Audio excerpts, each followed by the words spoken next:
So good evening and welcome back to Joe Martin Field, home of the Bellingham Bells, for another edition of West Coast League Baseball here on a Saturday evening in the great Pacific Northwest. We've got two West Coast League North Division squads going head-to-head for you today after the Lefties came into Joe Martin Field yesterday and took the first game of the series. It was the Port Angeles Lefties' first win against Bellingham this summer after 6 straight wins from the Bells to start their matchups between these lefties. So Bellingham looking to even the series. Last night, a close battle, 2-1 the win for the Port Angeles Lefties. It was mainly a pitcher's duel between the Port Angeles starter Xander Cipher and a combination of Bells with Charlie Decker starting and having the first 3 innings delivering another scoreless start. Decker's ERA now a 1.87 as the All-Star did not walk a batter and struck out 2. Cipher shut down the Bells, though, allowing just 4 hits and 2 walks and 3 hit by pitches, but worked around some of the traffic that he had in the innings. And the Bells in total left 11 runners on base, with 7 of those runners in scoring position in last night's loss. J.J. Martinson's first 3 innings of relief were just as stellar as Decker's for Bellingham. He only allowed 1 base runner up until the 7th inning, which was his 4th inning of relief. And in that 7th, the Lefties had 3 hits, and Martinson surrendered 2 runs. He finished 4 innings with 4 strikeouts, but was tagged with the loss. Bellingham initially had halted the momentum from the Lefties with a run in the bottom of the 7th, got one back. Romanick Keebon led off the frame with a double and scored on a base hit from Jake Lyle. Everett Swaim then came in, had a scoreless 8th and 9th inning of relief, but the Bells couldn't get it done. They left 2 runners in scoring position on base in the bottom of the 8th inning, and then left the tying run at 3rd in the bottom of the 9th. So the Bells fell to 20-14, while Port Angeles improved to 8-25. In the box score, Jaden Jackson and Lyle led Bellingham with 2 hits each, as Lyle had the lone RBI. Nate Johnson, Noah Cassie, Dylan Moss, and Keebon all had 1 hit each in the loss. So now Bellingham looking to tie up the series in tonight's 6:35 game against the Port Angeles Lefties. There'll be some post-game fireworks following our game here today, so if you are in the area, come to the ballpark. We've got, some exciting fireworks after the game, hopefully after an exciting game, hopefully after a Bellingham win. The Bells seemingly feeling like they need the win. It hasn't been good for them in the last couple league games for them. If you look at the last 10 league games for Bellingham, they are 2-8 in their last 10, not counting, of course, the non-league wins that we had earlier in the week. But with the loss yesterday, it continues a struggle for Bellingham since the second half of the season commenced. And right now at 20-14, still good for 3rd in the North Division, but losing to the 8th spot team in the North Division, the Port Angeles Lefties, not a great start to the series. So we'll see how Bellingham bounces back. And the big news today, though, MLB draft, a former Bellingham Bell getting selected. If you remember from a couple of summers ago, back in 2024, Bellingham had a shortstop out of UCLA. Had a lot of memorable moments during that season. The most notable, though, a walk-off grand slam against the Kelowna Falcons. Bells were down 2 runs when he hit the grand slam. One of the most exciting moments I think I've ever been a part of in baseball. And Roman Martin drafted 111th to the Athletics in the 4th round. It was a little bit above the slot that maybe some people thought he was going to get drafted at, so that's exciting to see him get taken on the first day of the draft. And of course, rounds 5 through 20 will commence tomorrow, and I'm sure there'll be plenty of other names that we add to it. There's plenty of names that got drafted out of the WCL, but Roman Martin, our lone Bellingham Bell, getting drafted today. So that's exciting to see the UCLA shortstop going to the A's. Tonight is also Wiku night here at the ballpark. It's the sponsorship of the infield, the Wiku Diamond. Got a lot of great things with that partnership, and we should have a guest commentator to tell you all about the partnership between the Bells and Wiku. That'll come, though, later, as usually get our guest inning commentator in here around the 6th inning, so be sure to look forward to that. Mentioned the post-game fireworks that we have. If you're not able to be at tonight's game, we encourage you to show up tomorrow. Tomorrow's game is a 1:35 start time on a Sunday edition of Bellingham Bells baseball. But don't worry, that's not the only action that we're having. There's plenty of games throughout these next couple of days in Bellingham. We've got some non-league action for Tuesday, Wednesday, and Thursday of next week. That's because it's the All-Star break. Bellingham Bells have 5 All-Stars. Charlie Decker, Jaden Jackson, Jake Lyle, Noah Cassie, along with Aspen Alexander, representing Bellingham in the All-Star game, so that'll be fun seeing them go out there. Of course, we're going to be missing them here at home, especially when we're having to play games, but they are non-league games, so not a worry as far as affecting the record at all. But as we look forward to the All-Star game, Wednesday, July 15th, the day of that out in Victoria. I mentioned the 5 selections for your Bellingham Bells. Maybe a couple that would do the home run derby. Noah Cassie, obviously, a candidate for that. He's the Bells leader in home runs, and I asked him about it. He said he's just hoping that they select him and that he would do it if they did pick him. So hopefully we get to see Cassie representing the Bells in the home run derby. That would be fun. Victoria's doing one after the Bells did not do one over the last 2 years. Very hard to hit homers here at this ballpark, although we do see some on occasion, but more than not, it was a safe bet to not have a home run derby just because it could have been a little silly if no one was hitting homers. So just played it safe. Didn't want to do anything too extra, and I think that was the right decision. But Victoria, a little bit of a hitter-friendly ballpark in comparison, at least, and every ballpark compared to Joe Martin Field is much more hitter-friendly. So they're going to have a home run derby along with plenty of other events. Check out the West Coast League's website. If you are making the journey out there, you can get a full arsenal of what's going on in Victoria. They're doing a lot of things out there, and we are going to have 5 guys from Bellingham represented. We are just about 7 minutes away from our first pitch, and we'll get your starting lineups next when we come back. It's the Bellingham Bells and the Port Angeles Lefties set for a Saturday matchup here in the West Coast League. I'm Zen Hill. You're watching the Bellingham Bells live on YouTube.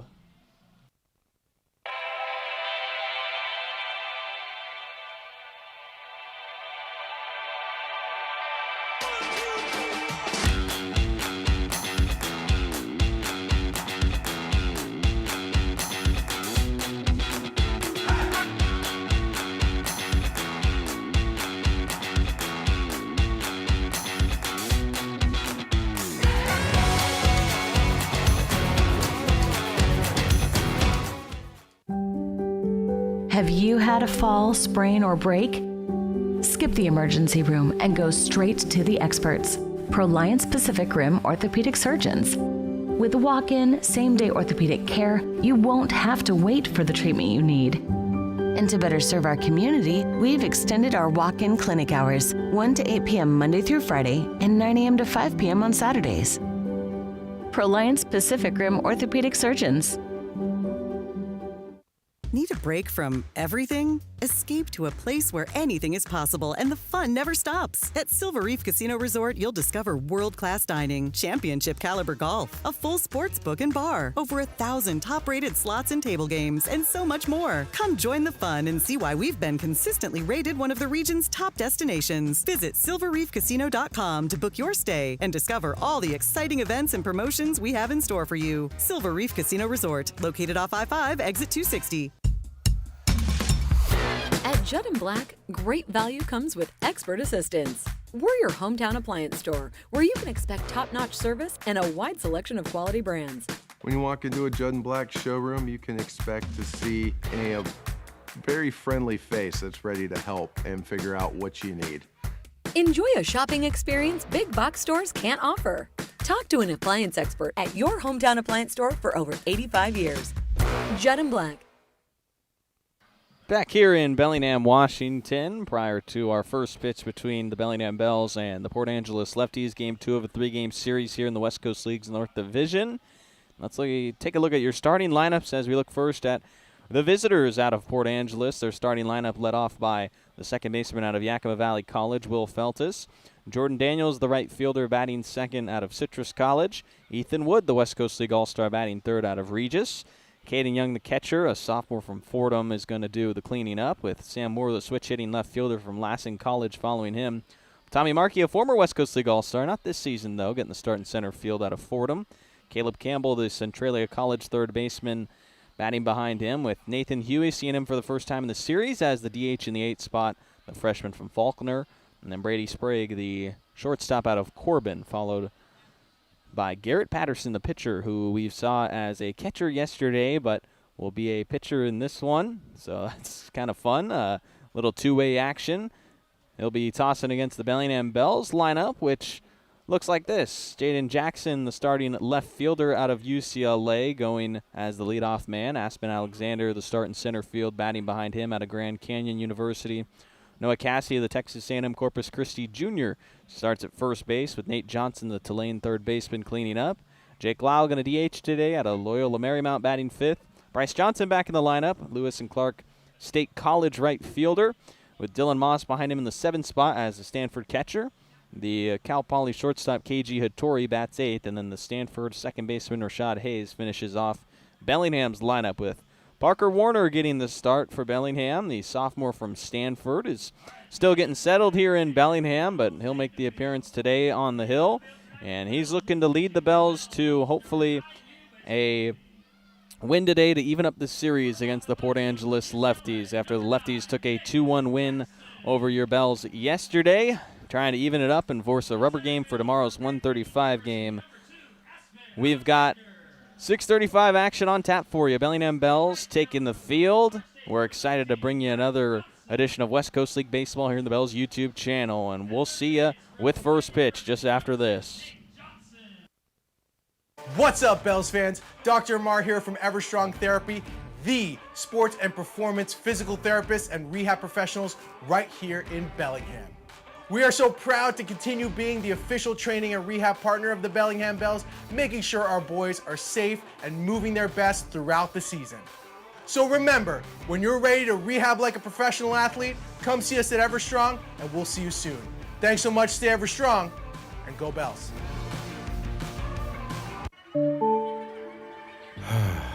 Bummer.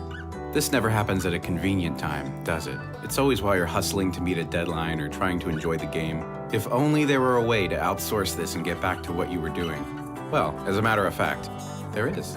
Team Technology is local and employee-owned, balancing ease of access with security and compliance for the cloud and on-premise systems of small and large businesses alike.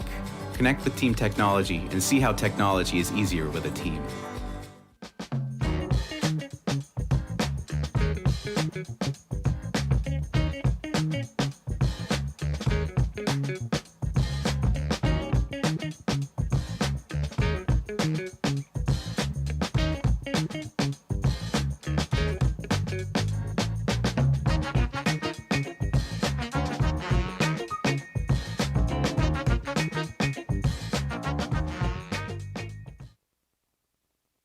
Washington homeowners are saving thousands of dollars on their energy bill by upgrading their home.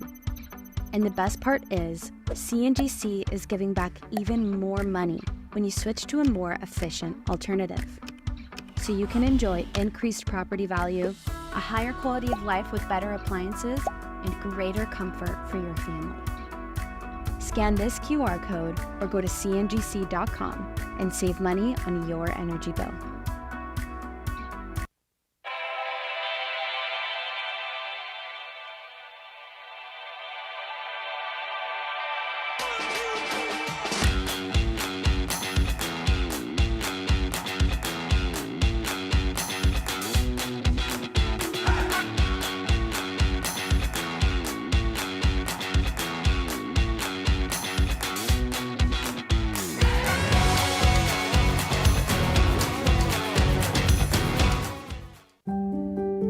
Have you had a fall, sprain, or break?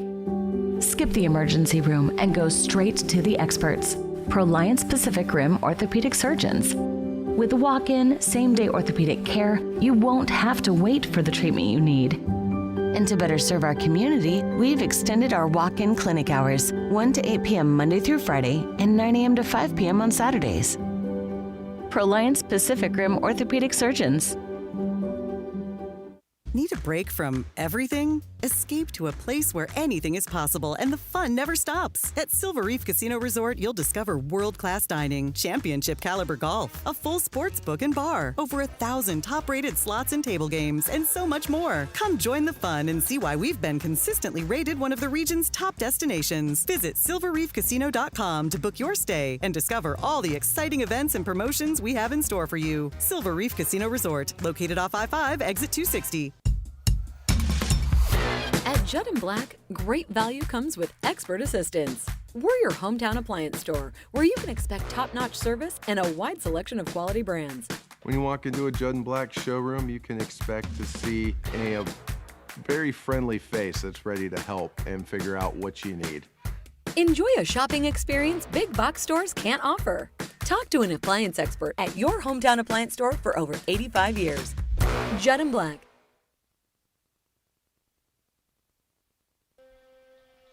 Bellingham Bells baseball here on a Saturday. It's the West Coast League, and it's the Bellingham Bells hosting the Port Angeles Lefties for a league matchup here on this Saturday evening. After the 2-1 win for the Lefties yesterday, it's now the Bellingham Bells hoping to even up the three-game set as we welcome you in here to Joe Martin Field. The Lefties 8-25 entering this one. The Bellingham Bells 20-14 for this Saturday matchup. A packed crowd here at the ballpark ready to root on your Bells, which today will be led by the starting pitcher, Parker Warner, who duels with the starting pitcher of the Lefties, Garrett Patterson. And matchup that's key for the Bellingham Bells to try and get back on track. 2 in their last 10. They are 2-8 in their last 10 games. So the Bells hoping to get back in the win column, hopefully against the league opponent today. And we'll see if Parker Warner can lead them to that. The Stanford sophomore getting the start here for Bellingham after 39 innings with Stanford. He pitched a 6.46 ERA with the Cardinal this year in 5 starts and 10 relief outings. Not too much time for him spent in a Bellingham Bells uniform, but still on the season when he has shown up for the Bells on the Hill, it's been a pretty quality couple of appearances for him. This will be his 4th of the summer. Just 9 innings to his name, but in that time 10 strikeouts, and the biggest thing is limiting those free passes. 2 walks to his 10 strikeouts, and the whip sitting at an even 1, as is the ERA for Warner. So the right-hander looking to keep his momentum in the right direction for this matchup against the Port Angeles Lefties. I mentioned the 2-1 win for the Lefties yesterday was the first win for Port Angeles against Bellingham this summer. They had lost their first 6 matchups against this team, and now take one here at Joe Martin Field and now look for a series win in tonight's game. Bellingham just trying to stay afloat. Had such a good start in the first half of the season, but the Canada road trip of 9 games they went 2-7 on, and despite the 3 league wins, when they're back in league play, started off with a loss yesterday, so the Bells trying to get still back on track for that. We mentioned your starting lineups. We mentioned that tonight is post-game fireworks. Tomorrow we've got the final game of the 3-game set with a 1:35 start time between the Port Angeles Lefties and the Bellingham Bells. And it doesn't stop there. Monday, the Community Champions game here in Bellingham, a annual tradition now. We had done it the last two summers with the All-Star game being here, but we're continuing the tradition. So that'll be on Monday, 6:35. And then we have 3 non-league games for your Bells. Cascade Collegiate Team on Tuesday, Dub C Fish Sticks on Wednesday, and Gunderson Baseball on Thursday. That'll finish off a 9-game homestand for your Bells with only 3 league games sprinkled through that, and that's this series with the Port Angeles Lefties. Bells will face the Kamloops Northpaws next weekend, but just trying to take care of business here on this Saturday against the Port Angeles Lefties. Will Feltus will do the leading off for the Lefties. The freshman from Yakima Valley College gets the start once again at second base as the leadoff batter for the Lefties. And a lefty batting second baseman to step to the plate after last night going 0 for 2 while being on base with a hit by pitch and also laying down a sacrifice bunt. Lefties were in their orange and blue tops, gray bottoms. Bellingham Bells in the all baby blue outfits today with the caps, tops, and pants all that light blue for Bellingham. The alternates on for this Saturday night matchup and now finally underway as Parker Warner set on the rubber to face the second baseman Will Feltus. Bellingham Bells, right-handed pitcher home with the first pitch of the ball game, and it's swung on and missed from Feltus to get us underway.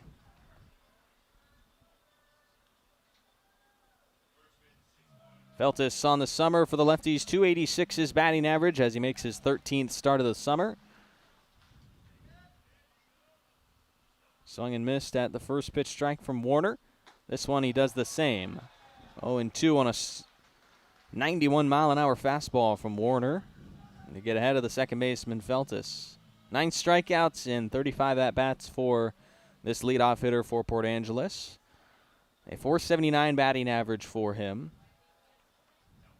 Or, excuse me, on base percentage. Batting average of .286, but On this one, he swings and misses on a pitch wide, and that'll be a strikeout to start the first. Warner pounds the fastball away, and Feltis chased it, trying to stay alive, and that'll be the 11th strikeout for Parker Warner as a Bellingham Bell, in his 4th appearance of the summer.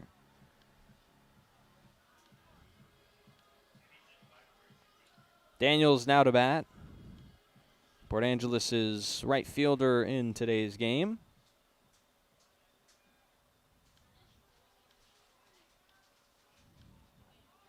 After a 1-2-3 strikeout to start off the start for Warner, now facing a right-handed batter, and deals the fastball in at 91 against Daniels to get ahead.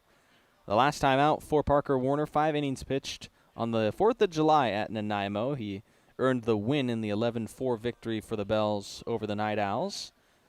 Did give up 3 runs, but only one of them earned, and in 5 innings struck out 7. Now Warner's 0-1 to Daniels. A bouncer to the second baseman, Rashad Hayes. Stanford second baseman backing up his Stanford pitcher, and on the 4-3 ground out, there's 2 down in the first. Brings up the All-Star Ethan Wood, one of 2 All-Stars for the Lefties. Carter Enoch also selected to the All-Star team, but haven't seen him yet in the series. The lineup today nearly identical for Port Angeles. The only change is Tommy Markey in center field. Bellingham has a couple of different changes. Ethan Wood, the first baseman, steps in with 2 outs in the first. Yesterday, Wood was 1 for 4 at the plate, batting as the 3rd spot in the order for the Lefties. The lefty batter cuts a foul ball off for strike 1.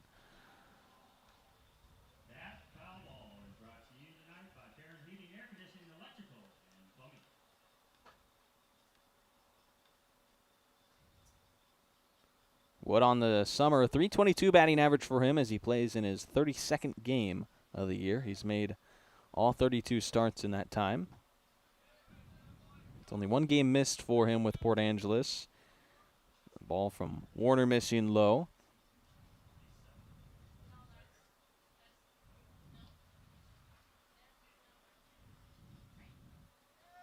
Ball and a strike on the visitors' starting first baseman. 2 outs in the top of the first for Parker Warner. That cut foul for strike 2. Wood has struck out 15 times in 115 at-bats. 1 strikeout already in the inning for Parker Warner. The 3-pitch strikeout against Will Feltis to begin his start. And after the ground out to Rashad Hayes, 1-2 the count with 2 outs.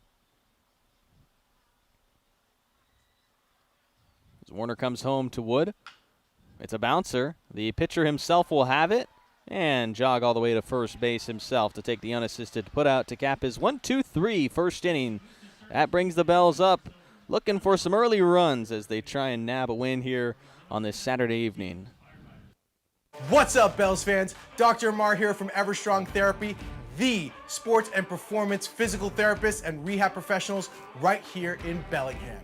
We are so proud to continue being the official training and rehab partner of the Bellingham Bells, making sure our boys are safe and moving their best throughout the season.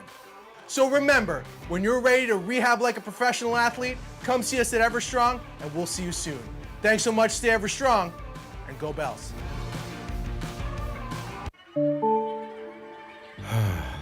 Bummer. This never happens at a convenient time, does it? It's always while you're hustling to meet a deadline or trying to enjoy the game. If only there were a way to outsource this and get back to what you were doing. Well, as a matter of fact, there is. Team Technology is local and employee-owned, balancing ease of access with security and compliance for the cloud and on-premise systems of small and large businesses alike. Connect with Team Technology and see how technology is easier with a team. Into the bottom of the first inning early here in this Saturday matchup between the Bellingham Bells and the Port Angeles Lefties. A 1-2-3 top of the first inning for Bellingham's starter Parker Warner. Now that brings us to the starter for the Lefties, Garrett Patterson. Patterson, the number 2 right-hander, pitching for the Lefties, and it's not the first time that we're going to be seeing him. He's actually pitched against the Bells twice this summer on the 17th and 24th of June. So far on the year, a total of 9 1/3 innings pitched for Patterson against Bellingham, so they've seen him a lot. And so far for the Lefties on the summer has been quality. And through 4 appearances, he has a 3.44 ERA for Port Angeles in 18 and a third innings. Patterson pitched 5 and a third innings the last time that he matched up against the Bellingham Bells here at Joe Martin Field. So he'll try and find similar success. When facing the Bells, just a 2.89 ERA for Patterson this summer with the Port Angeles Lefties. Saw him yesterday as the catcher for the visitors. But now today, take the start on the bump, and he'll face Jaden Jackson, who we are happy to see here in Bellingham, because that means that he's not getting drafted.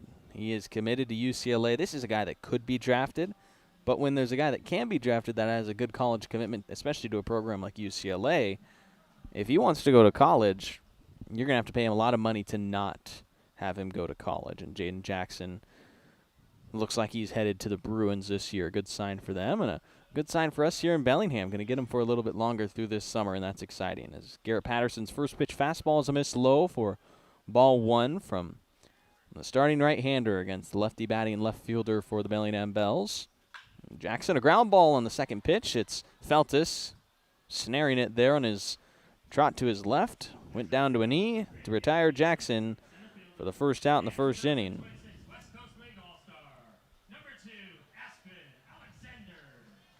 Aspen Alexander getting the start in center field. The Bells utility was an all-star this year, selected to the all-star game this year. He'll play there next week. Now with 1 out batting from the right side as the GCU freshman faces Garrett Patterson.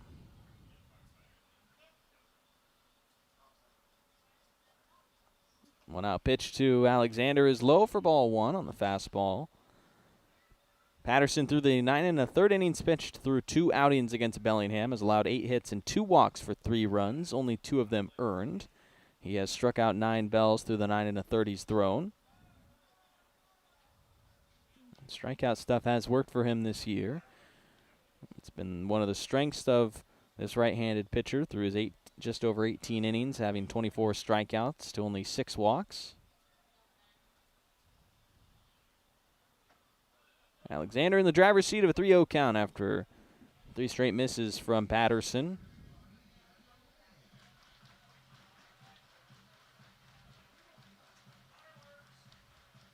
"13 walks for Aspen Alexander on the summer, just a .378 on-base percentage.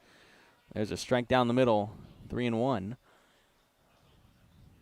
378 on-base percentage compared to his .295 batting average, a bit lower than you would love, but Alexander trying to get on base here in a 3-1 as he shoots one high out to left center field. Alexander with a big swing. This headed back to the wall to one hop off the left center field wall, and Alexander has a 1-out double for Bellingham as the All-Star knocks his 9th double of the year, a team-leading number 9, and it's a 1-out double for Bellingham and some early trouble for Garrett Patterson and the Port Angeles Lefties. Now Patterson will have to face Noah Cassie with 1 out. Bellingham Bells leader in batting average, home runs, and he's second on the team in runs driven in. Cassie a .330 with 23 RBI on the summer. 1 out and a man in scoring position early for Bellingham as they're trying to rally from a 2-1 loss last night where the offense did not get going. For the first 6 innings, neither team scoring. All 3 runs in the game were scored in the 7th inning, but the Lefties had 1 more than Bellingham to take the 2-1 win. Now 1-0 pitch to Noah Cassie is low on an 87 fastball just below the zone. Patterson missing for a second straight time to the Bells starting first baseman.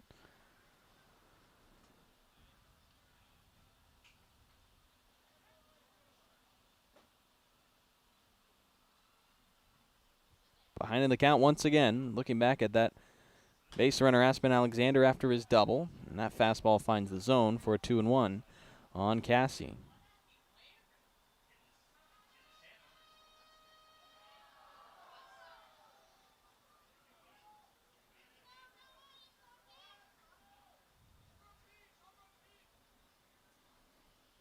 Patterson, a 2-1. Breaking pitch away from Cassie, now 3 balls and a strike to the Texas A&M first baseman. Patterson held a 1.85 ERA this year with Citrus College in 39 innings. 3-1 to Cassie. On the ground of the shortstop Sprague. He will look back Alexander to second, but his throw goes high and out of play. Bells will have runners at second and third on the error. And that's a big mistake for the lefties early here. So now the Bells have a runner at third and Aspen Alexander. Cassie will get second base on the ball sailing out of play.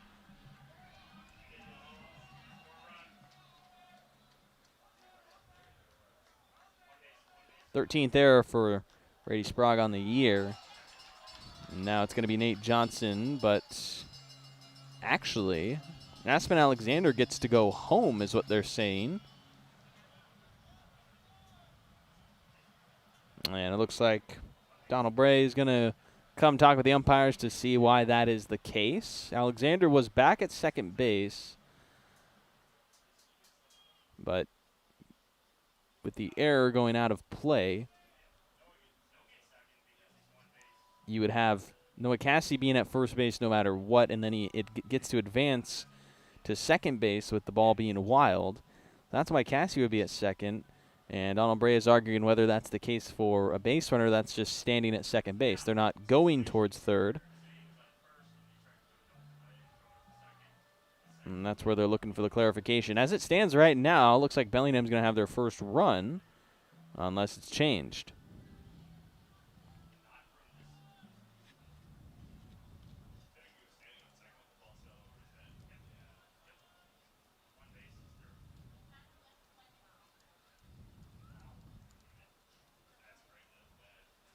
So it looks like it's going to stand as it is. Alexander gets home plate on the ball out of play.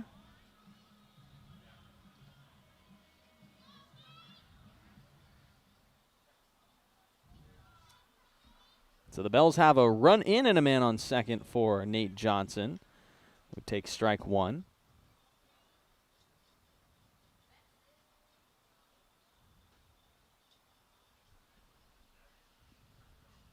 Bellingham's third baseman batting with a man at second base as Garrett Patterson comes home with his pitch. Johnson jammed up and popped up to Campbell, the third baseman for the Lefties, who will have the second out. So it'll be an unearned run against Patterson, but an early 1-0 lead for Bellingham after Alexander's double. The error on the shortstop leading to a run for Bellingham.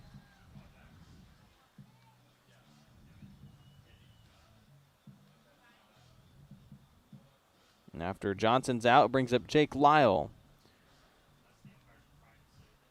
Caught yesterday, but is going to be the DH in tonight's game. Bell's leader in RBI, trying to deliver a hit with 2 outs to drive in a run with the man at second base. Strike one, a good start for Garrett Patterson. He had fallen behind both Alexander and Cassie, which are the base runners and hitters that had caused the trouble here in the first inning, but good to get strike one against Jake Lyle, the dangerous hitter, an all-star for Bellingham this year. Pops back strike two on a foul ball swing.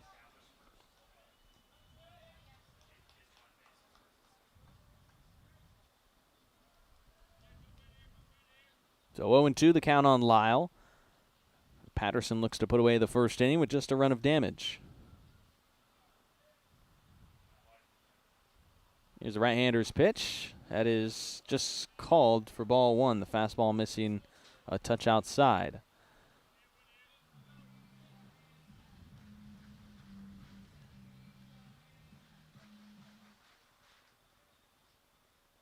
.315 the average for Jake Lyle with the Bellingham Bells as he plays in his 30th game of the year, all 30 of those being starts.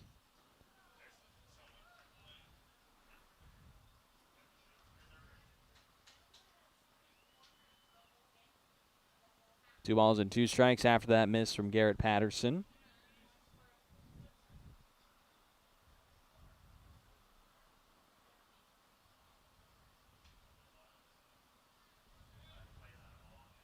Two to Lyle. Hit foul off the right side, slicing towards the Bells bullpen and out of play. Lyle stays in his 2-2 count.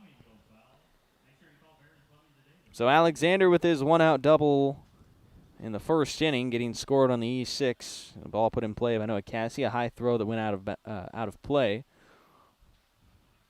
over the first base side fence. Gets the Bells a 1-0 lead. Now a move back to second base where Cassie just leisurely goes back to the bag to remain safe. Patterson catching a breath. Set from the first base side of the rubber in a righty-on-righty matchup against the Bells' designated hitter. And with 2 outs, it's grounded to Sprague. Got a chance to redeem himself. The shortstop throws a little bit sluggish and low to the first baseman, but on one hop, Wood does have it, and that'll be the 3rd out. Bellingham takes a 1-0 lead as we head into the 2nd.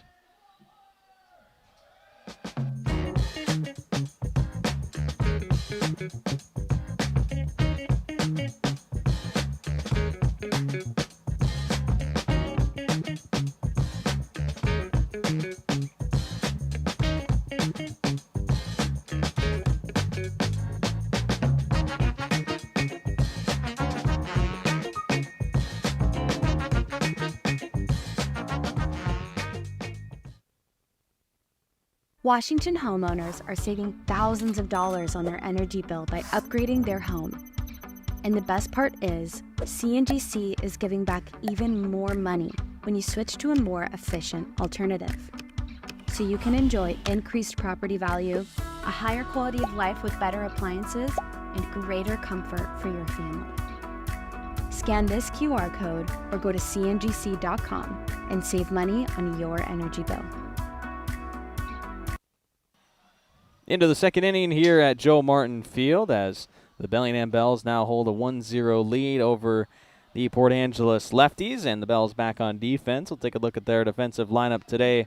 On the infield from left to right, Nate Johnson, KG Hattori, Rashad Hayes, and Noah Cassie. You go to the outfield, it's Jaden Jackson, Aspen Alexander, and Bryce Johnson, with the battery being a couple of Stanford guys, Parker Warner and Dylan Moss, out there on defense. And the Bells now trying to hold on to the 1-0 lead that they gained themselves off the error in the bottom of the 1st inning, scoring Aspen Alexander following his double in the 1st. Parker Warner, after a 1-2-3 first inning, now will face the heart of the order with Caden Young, the catcher, leading off after Warner picked up 1 strikeout as part of his 1-2-3 first inning, forced a couple of ground outs, and now in front of the Lefties 1-0.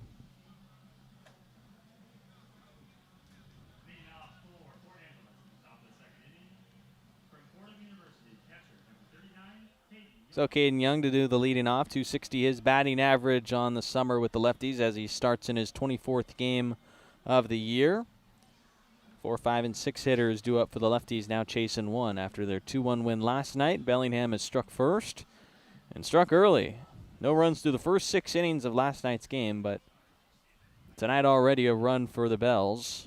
And they lead it for their starter, Parker Warner. Right-handed pitcher to the right-handed batting catcher. As Caden Young hits a ground ball to KG Hattori. His rip across to Cassie in time for 4 straight outs on the mound for Parker Warner. Now switch hitting Sam Moore will come up after debuting yesterday with the Lefties. In his 4 at-bats, struck out in 2 of them, but did pick up his first hit with Port Angeles. Moore now with his 2nd West Coast League team of the year after playing with the Wenatchee Apple Sox for 3 games earlier during the season. Freshman from Lassen College will bat as a lefty, facing the right-handed Parker Warner. The number 45 on his back. And 1 down in the top of the 2nd in a 1-0 ball game. The Bells leading the Lefties.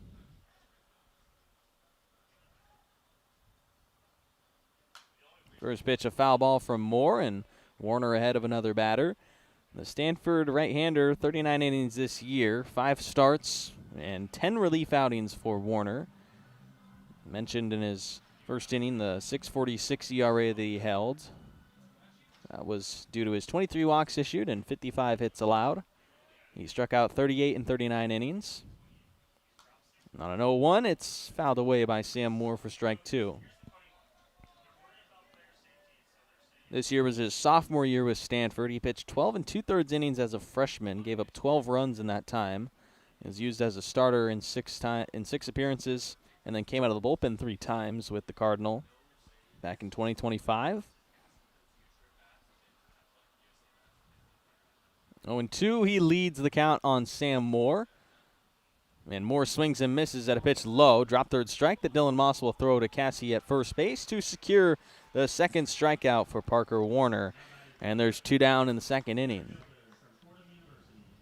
Warner into his 4th appearance as a Bellingham Bell, 3rd start. The ERA just at 1, and through 9 innings, allowing 7 hits and 2 walks. He struck out 10, and today already with 2. Will face the former All-Star for the Lefties in Tommy Markey, the center fielder, starting for the first time in this series. As Sam Matosic heads to the bench, Markey sprays a foul ball off for strike 1. Markey was not just an All-Star last year, he was the All-Star Game MVP here in Bellingham. Overall on the summer for him with Port Angeles last year, .302 his batting average in 41 games. As we see the Fordham University outfielder for the first time during the weekend series here in Bellingham. And it's a 0-1 pitch coming to him that's wide from Warner for ball 1.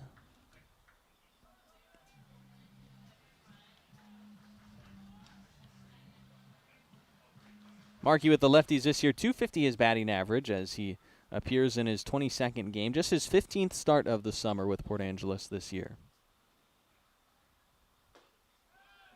At a 91-mile-an-hour fastball on the low outside corner for strike 2 from Warner. And ahead of Tommy Markey, a ball and 2 strikes. Markey 12 strikeouts in 52 at-bats.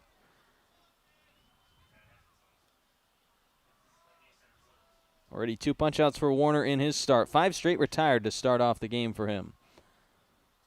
And on a 1-2, this is a bouncer to Noah Cassie in play at first base, and he'll touch his own bag to cap off another perfect frame for Parker Warner. And the lead stays 1-0 for Bellingham as we head to the second.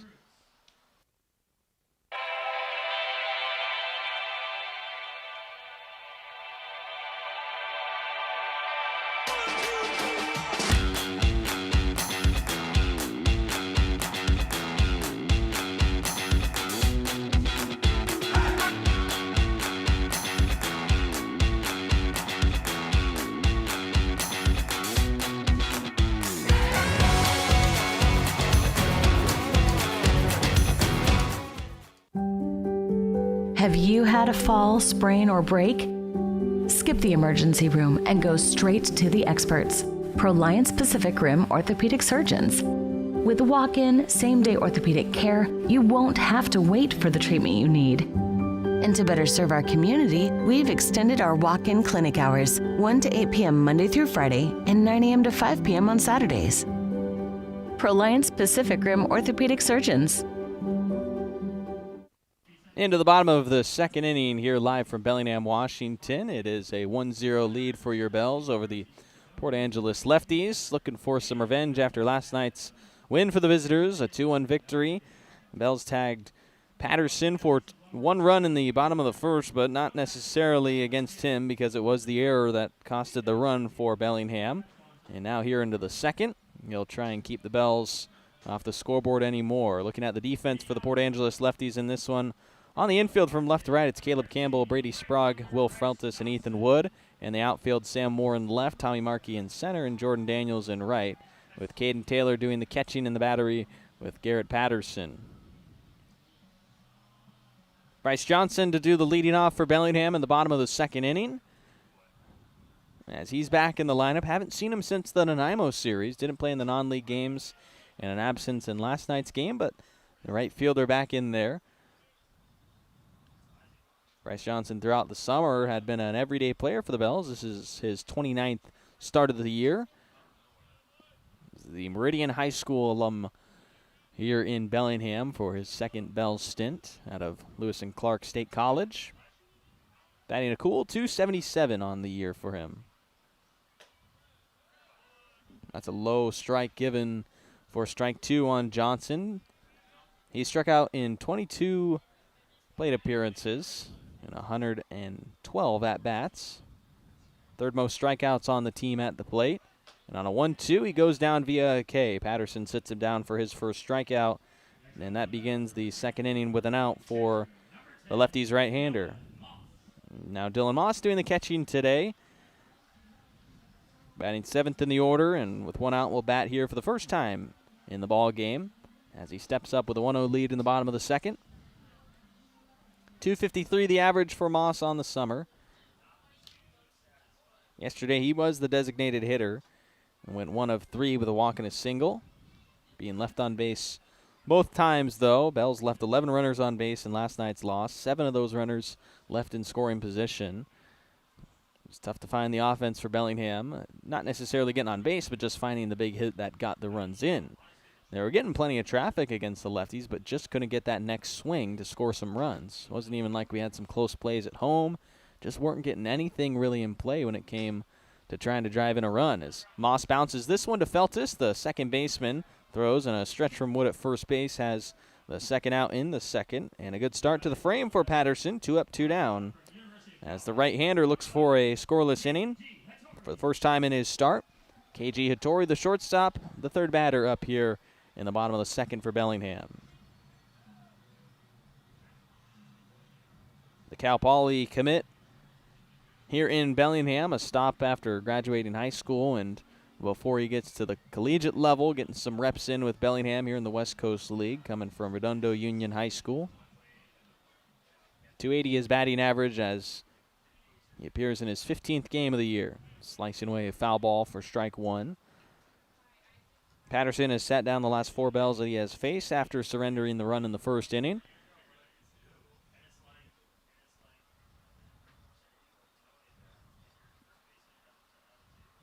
Oh, and 1 the start on the lefty batting shortstop for Bellingham, Hattori. Takes one for a called ball 1. That just missing a touch on the outside. 88 miles an hour from Garrett Patterson. One of the faster fastballs we've seen from the right-hander in the start. 1-1 foul ball from Hattori off the right side. Ball and 2 strikes now against Bellingham's third batter in the inning.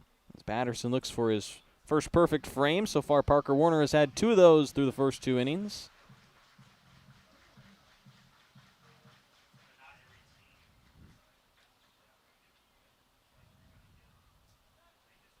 Here's a 1-2 on a line out to right field. Hattori has a 2-out base knock to keep the second inning chugging along as it drops in front of Daniels, and the Bells have their second hit off the starter. Rashad Hayes, bottom of the order hitter, will now bat with a man at first and 2 outs.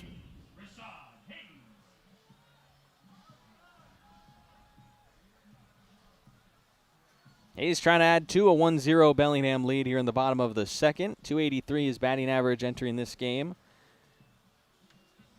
Hayes did not start yesterday. Second base being occupied by Alexander, and Tyler Peschke playing shortstop as a throw over to first tries to catch Hattori sleeping, but he's back safely.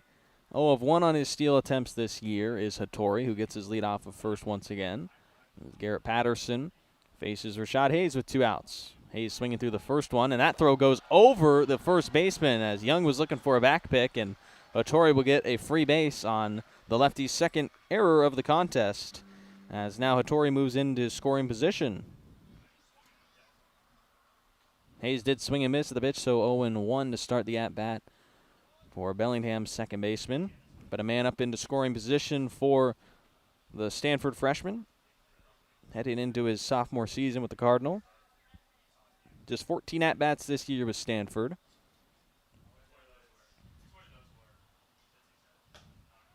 Oh, and 1 misses away. Hayes had just 2 hits in those 14 at-bats, played in a total of 17 games. Here with Bellingham, this is his 14th game of the year.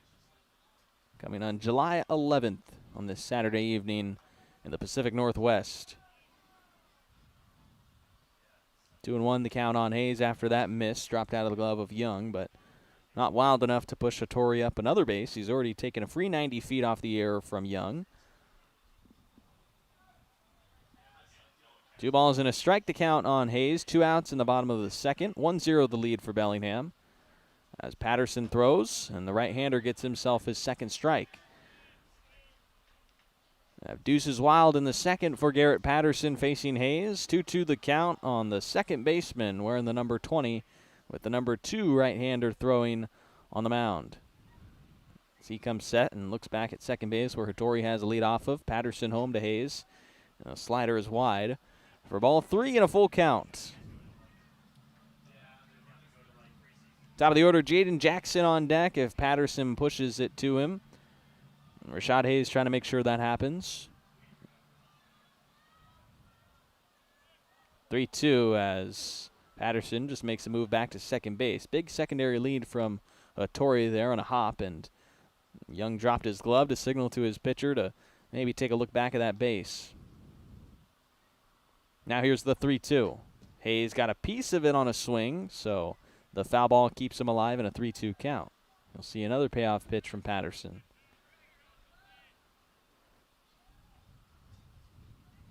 Two early errors for the Lefties. The error in the first costing them a run. Error here in the second, putting Hattori at second base. And now Hayes trying to make them pay for a second straight time on an error. Payoff pitch from Patterson. Home once again to Hayes. And this one is ball 4.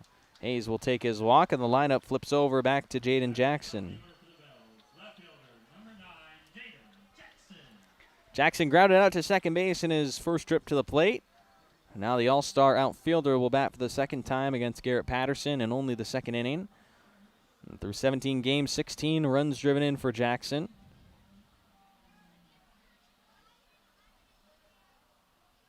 Two outs and 2 men on for Bellingham. First pitch swinging and a pop fly to right field for Sam Moore. Just off the left side of your screen, he has the third out.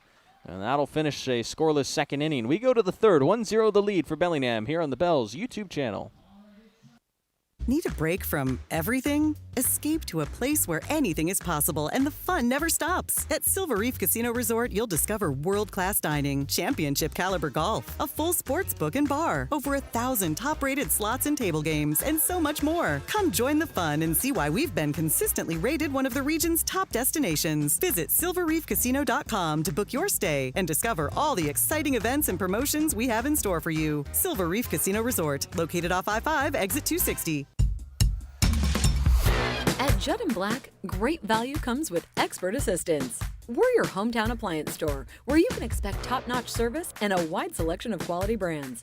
When you walk into a Judd & Black showroom, you can expect to see a very friendly face that's ready to help and figure out what you need.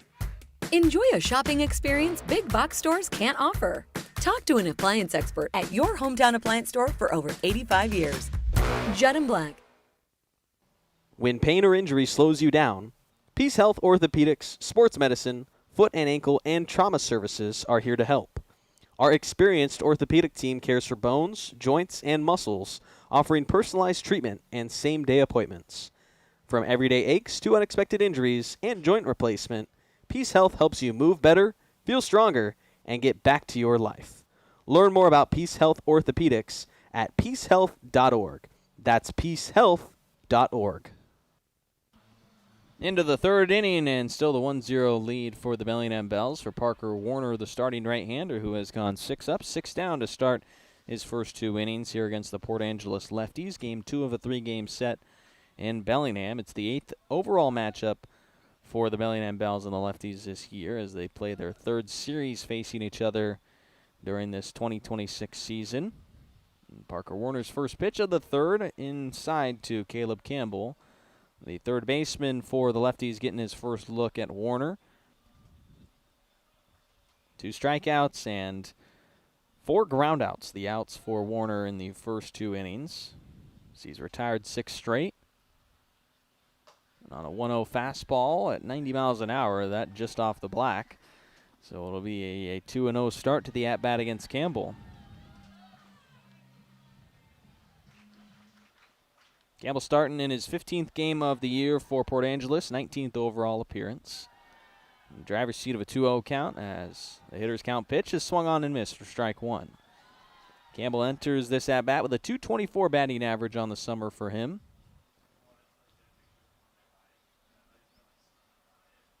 After his swinging foul tip, his first strike against him. Warner tries to work his way back into the count against the leadoff man in the top of the 3rd inning. It's Warner and the Bells working with the narrow 1-0 lead.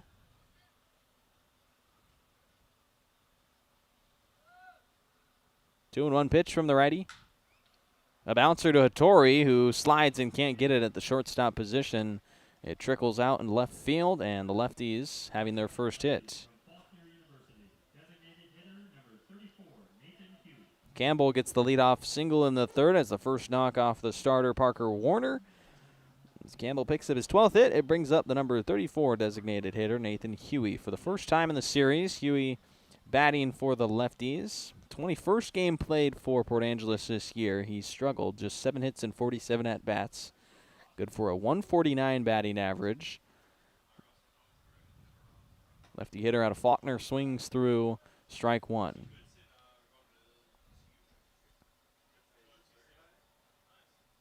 A freshman from Faulkner University who played in 18 games this year, just 8 starts for him as a freshman. Redshirt freshman after redshirting at Cumberland University in 2025. Ball and a strike to start to the designated hitter, batting 8th in the order for the lefties.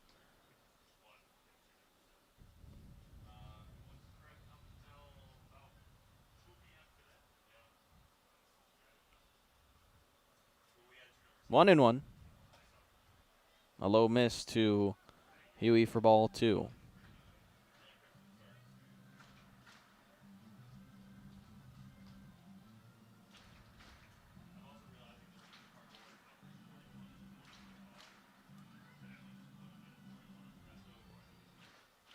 Two balls and a strike for Nathan Huey. His first at-bat of the night. Tying run at first, and they'll throw over to first where the runner is safe. Port Angeles lefties in this game 8-25. Looks like they're headed to another struggle of a season. Last year, 20-34 in the WCL. It was their first 20-win season since 2022, and their 4th overall as a team since joining the West Coast League in 2017. And so far, under Donald Bray, who is in his 3rd summer, the lefties just with 49 wins through 3 years for Donald Bray.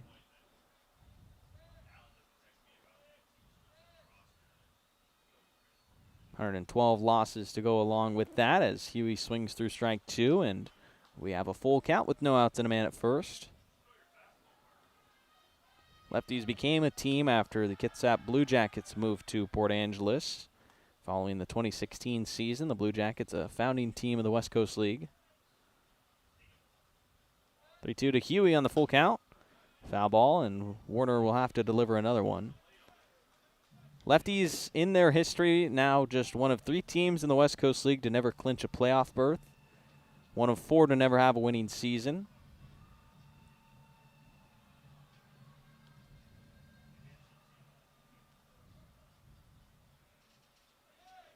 Three balls and 2 strikes on Nathan Huey. Parker Warner with his payoff pitch. Once again, sliced foul.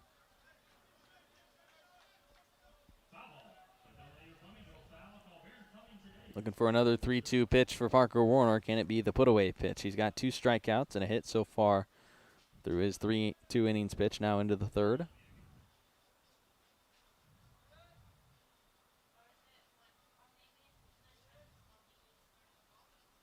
(3-2). This one hit well out to right field and over the head of Bryce Johnson. It one hops over his head and then gets up against the wall, and that'll be a double for Huey, as there'll be runners placed at now 3rd and 2nd base for the lefties. Nathan Huey coming up with his 2nd extra base hit of the summer, and it's a double with no outs in the 3rd inning, and the lefties have the tying run at 3rd, the go-ahead run in scoring position at 2nd base for Brady Sprague, the shortstop and bottom of the order hitter for Port Angeles.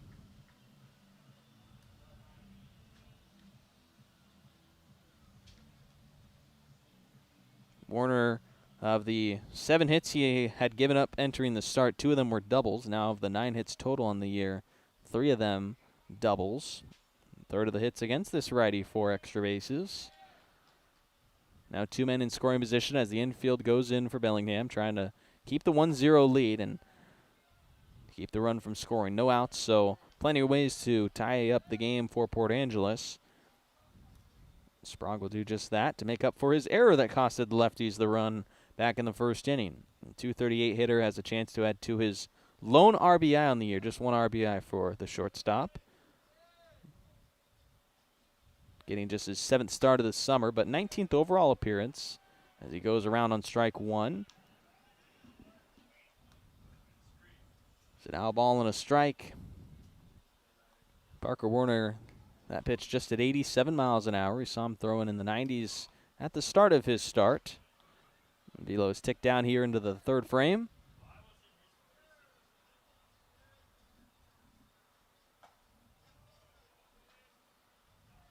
That one a 2-1 on a pitch low and away. Oh, so he gets the fastball back up to 91. Probably just a variation fastball. He might throw a 2-seamer.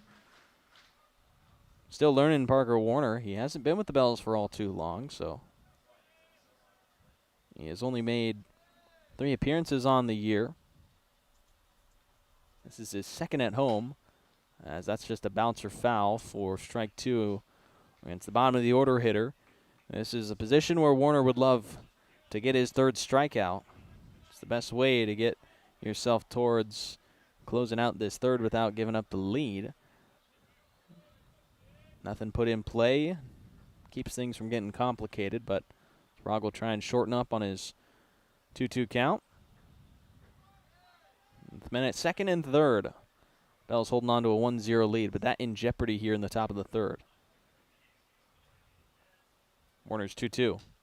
Just a piece of it from Sprague, and that keeps him alive. Single and a double from Campbell and Huey have them both in scoring position.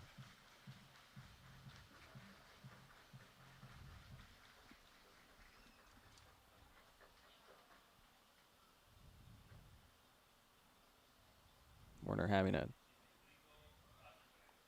conversation with the field umpire who was feeling on the rosin. Don't know why the umpire would need any rosin. Clammy hands out there making some tough calls, I guess.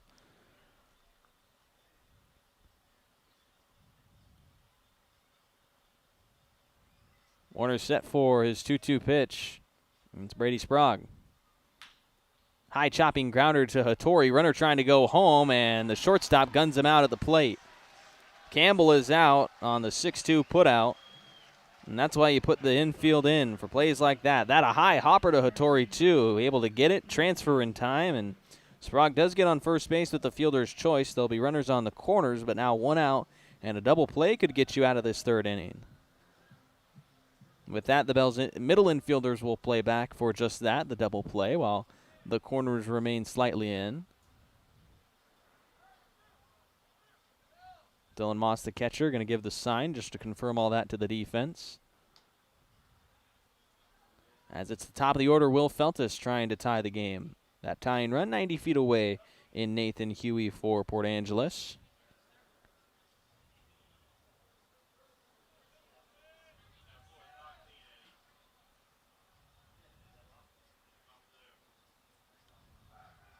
That pitch wild as it misses away. And this is not Will Feltus. This is a pinch hitter. Lefties have gone to a pinch hitter, George Smith.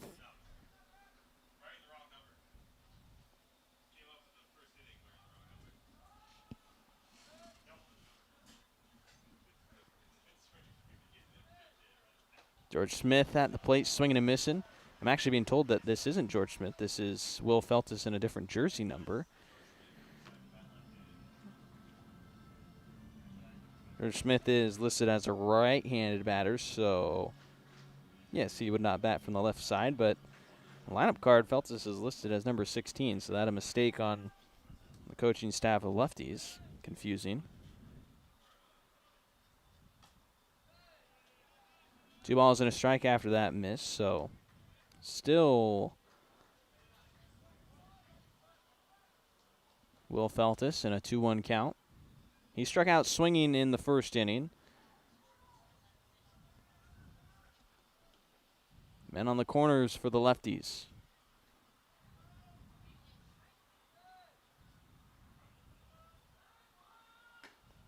Going inside for ball 3. Warner yet to surrender a walk, but behind in the count against the leadoff man, Feltus, who's batting with men at 1st and 3rd. 1-0 the lead for Bellingham. 1 out in the top of the 3rd for Port Angeles.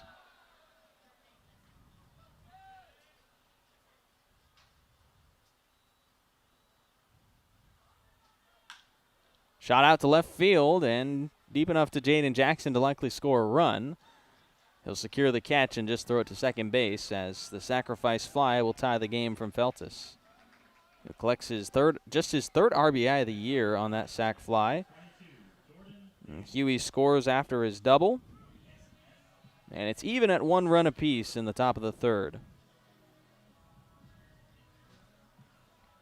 Jordan Daniels will bat with 2 down and a man at first for the Lefties. Warner had been perfect up to this point, 6 straight retired to start his start here at home, but 2 straight hits allowed to begin the third, and now the tying run brought in on a sacrifice fly.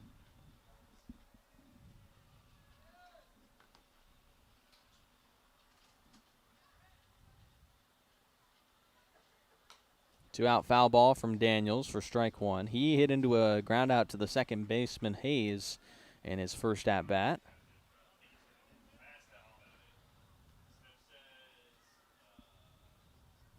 .368 hitter this year with Citrus College in 45 games. He's committed to Cal State Northridge, Division I program.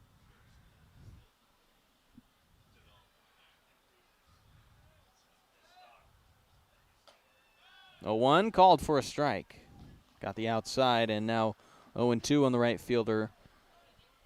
Daniels had played his freshman year at Chaffey College, but spent the last year at Citrus. Will be a junior at Cal State Northridge during the fall.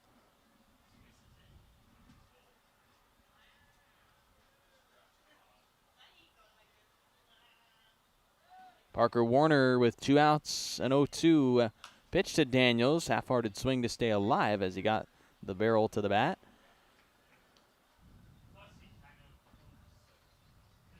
So still 0-2 against Port Angeles' right fielder. Drove in 48 runs with Citrus College. Go-ahead run for the Lefties at first, and Brady Sprague, the shortstop.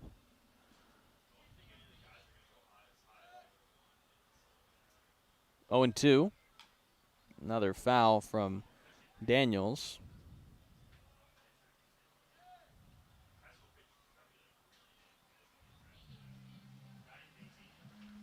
So Daniels well behind in the count, but Warner yet to find a way to put him away in the last 2 pitches. Warner 2 strikeouts through the first 2 innings, none in the third. Has gotten his last 2 outs after being tagged for 2 singles to start the third, but a sacrifice fly, one of those outs to tie the game at 1 run apiece. Another 0-2 to Daniels. Takes it low in the dirt, doesn't swing. It's a good decision as it's ball 1.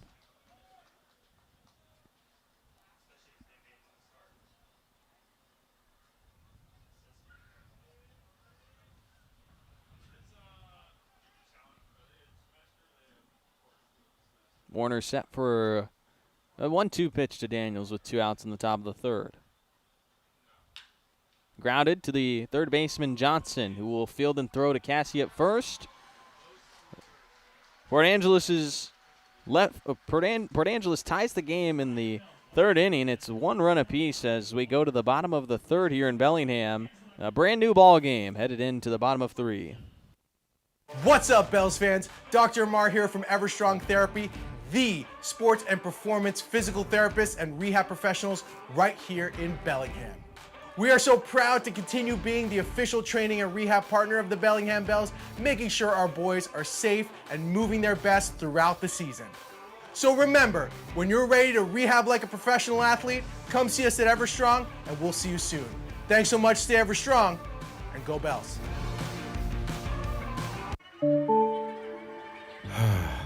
Bummer. This never happens at a convenient time, does it? It's always while you're hustling to meet a deadline or trying to enjoy the game. If only there were a way to outsource this and get back to what you were doing. Well, as a matter of fact, there is. Team Technology is local and employee-owned, balancing ease of access with security and compliance for the cloud and on-premise systems of small and large businesses alike. Connect with Team Technology and see how technology is easier with a team. Bottom of the third inning in Bellingham, Washington, and we're now even at 1 run apiece between the Bells and the Lefties here on this Saturday evening matchup. Post-game fireworks following the final out of this game, but we're far away from that. Not even a third of the way through tonight's game as we head into the bottom of the third in a 1-1 tie. And Garrett Patterson, the pitcher, feeling good because the one run that he indirectly surrendered in the first inning now wiped away, and he's got a chance to put his team in a good spot to try and take this series over the Bells, something that the Lefties have not done a whole lot this year. Just one series win for Port Angeles. That came against the Kamloops North Paws, and they had been swept by the Bellingham Bells the first 2 times when these teams faced off, but a win yesterday already avoiding that sweep possibility. Now in a 1-1 tie, Bells will look to break that up as Aspen Alexander bats here in the bottom of the third. First pitch is low in the dirt to Alexander, the all-star second baseman this year. First West Coast League summer. A local Washington guy to Lake Stevens High School, and has had a very productive year for the Bells. As his grounder to Campbell, the third baseman, is mishandled, and then the throw goes wild. Alexander will be at first base after putting the ball in play. On the third error of the game by the Lefties, and a bit messy on the left side of the infield so far, with an error on the shortstop and third baseman, as well as an error on the catcher. Noah Cassie will be up with now the go-ahead run for Bellingham in the third on base.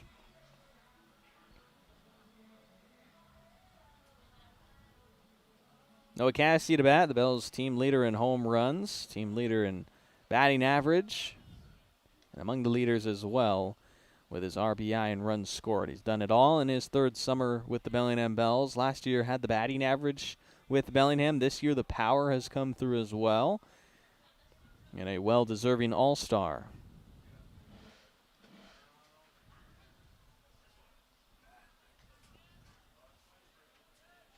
Pitch low and away from Patterson for the first ball into Cassie.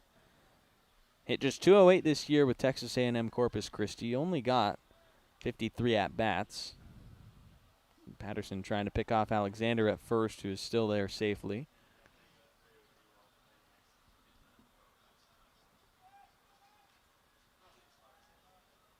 Four steals on the year for Alexander, but has been caught 5 times. That a strike in on Cassie, so 1-1 on the Bells' first baseman.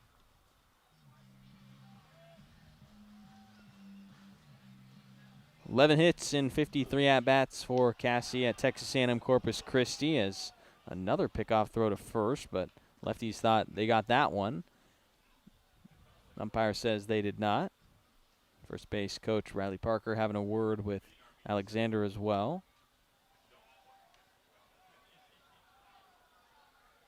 Another throw over to first base. 6 doubles and a homer for Cassie in his junior collegiate season, his first with the Islanders after 2 junior college seasons at Mineral Area Junior College, where he absolutely crushed the baseball. .341 as a freshman, hitting 13 home runs. Hit .394 as a sophomore with 12 home runs. Hit .310 with the Bells last summer on the West Coast League Championship team. The runner goes. Alexander takes second base on a high missed throw. An error and a steal put Alexander into scoring position as the Bells try and swipe away a lead after having the game tied by the Lefties in the top of the third on a sacrifice fly by Will Feltus. Now the go-ahead run in scoring position for Noah Cassie.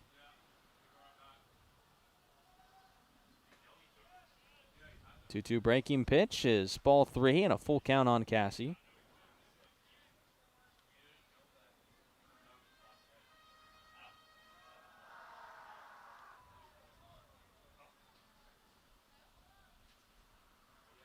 Payoff to Cassie.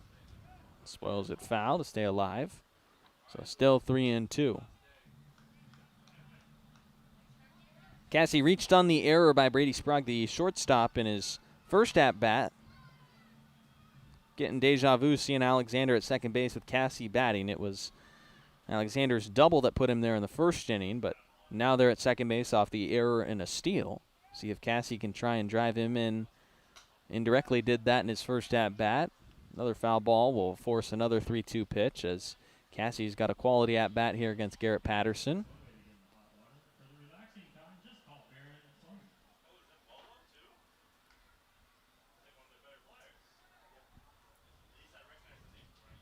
So 3-2, Patterson set for another pitch, trying to put away Cassie.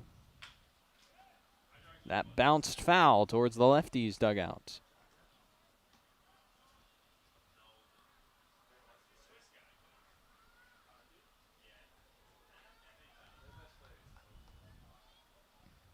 Ball boy will give the umpire some extra baseballs. We've got some honorary ball boys. First responder night here at the ballpark. So a firefighter with the Bells, a cop with the Lefties, joining the kids that are traditionally in the dugouts. That breaking pitch is a walk, and on 9 pitches, Cassie takes the walk, which is the second issued by Patterson. And now runners at first and second for Nate Johnson.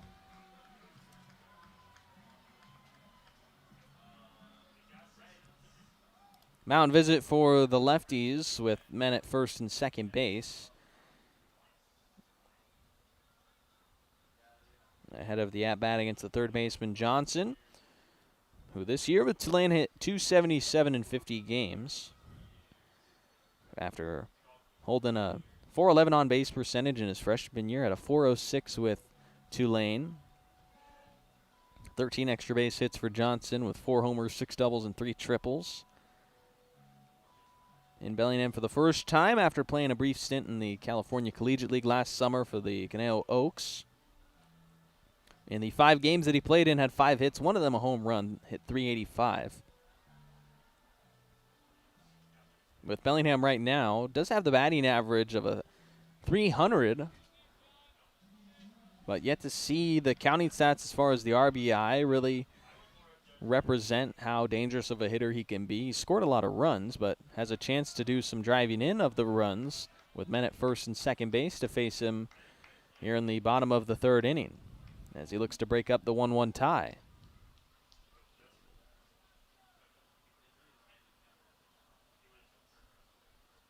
One and 0, and smashes this one out to right center field. That a one-hopper against the base of the wall.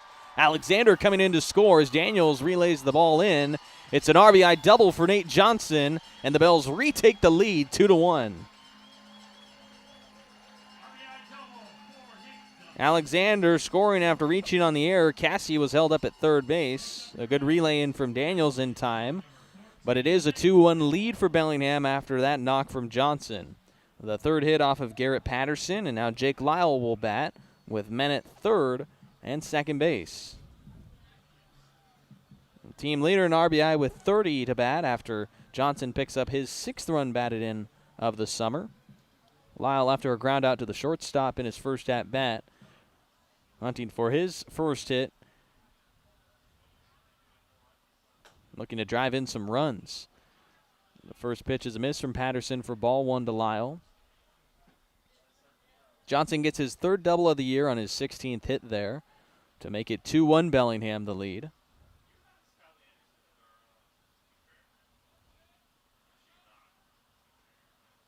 1-0 pitch to Lyle, and a couple of misses to start the at-bat against Bellingham's designated hitter. Lyle here in Bellingham, a sophomore from Loyola Marymount, has spent both of his collegiate seasons there. 96 at-bats this sophomore season after appearing in 10 games his freshman year. There's a foul ball for strike 1 from him. Had 5 hits his freshman year at Loyola Marymount. 17 hits with LMU as a sophomore.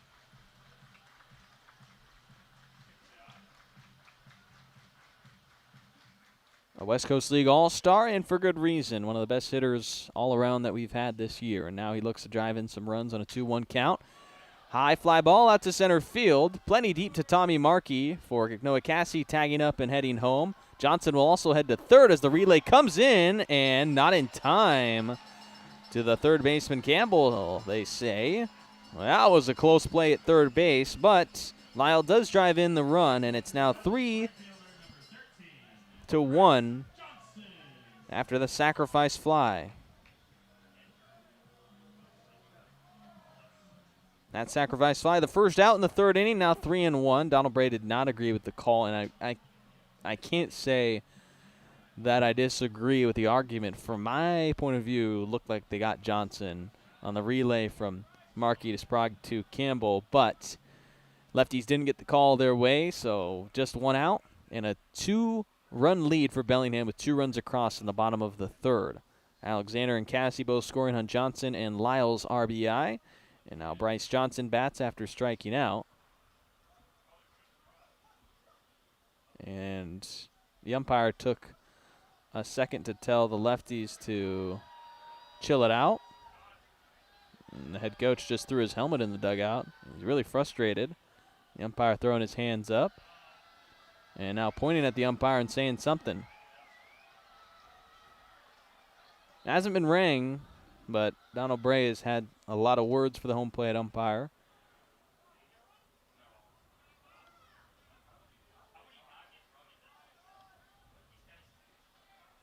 So here we go, resuming the bottom of the third. Johnson, first pitch swinging, golfs it out to right field for Daniels, hustling towards foul territory, but it drops in front of him out of play. So it'll be strike one on Bryce Johnson. He's the only strikeout for Garrett Patterson, the starting pitcher for the Lefties in the game.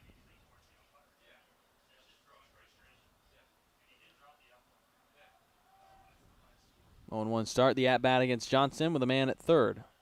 Infield in as Johnson grounds it to the third baseman Campbell. They say it's a fair ball. Now a late run home from Johnson as he slides into the catcher for the second out. Johnson indecisive between going home or staying at third, and after the ball gets away from the catcher, Bryce Johnson going to move up to second base. It's going to be another error as well, allowing the advance. So Bryce Johnson on base with the fielder's choice. Nate Johnson out trying to add to Bellingham's 2-run lead. If you got an early jump trying to go straight for home, likely would have scored, but the hesitation gets him for the second out. And now Dylan Moss hitting a foul ball on the first pitch he receives. 4 errors already for the Lefties on defense in the game. Johnson in scoring position. And with 2 outs for Dylan Moss, who grounded out to the second baseman in his first at-bat. Moss taking ball 1. Derek Dunbar, our home plate umpire. John Schofield in the field for today's 2-man crew, and they've handled some frustration from the Lefties calmly as Moss hits this well out to right field and over the head of Daniels. Moss heading into second, the run already in to score, and he slides in safely for a double. Second RBI double in the inning for Bellingham, and now 4-1 the lead. Lefties frustrated again, thinking they had a play that they won at the bag. But the inning just continues to stretch away from them. And 3 runs are in. 4-1 is the lead. As Johnson came in to score. And there's now 4 hits off of Patterson, with 2 of them going for extra bases. Both of those extra base hits in this inning. And he's actually given up 3 doubles total because Alexander's back in the first. Hattori batting with 2 outs. Moss at second. First pitch swinging. Shoots it out to right center field. Daniels on his horse to get to that one and cuts it off. It stops the bleeding for now as we go into the fourth. 4-1 the lead for the Bellingham Bells, just like that.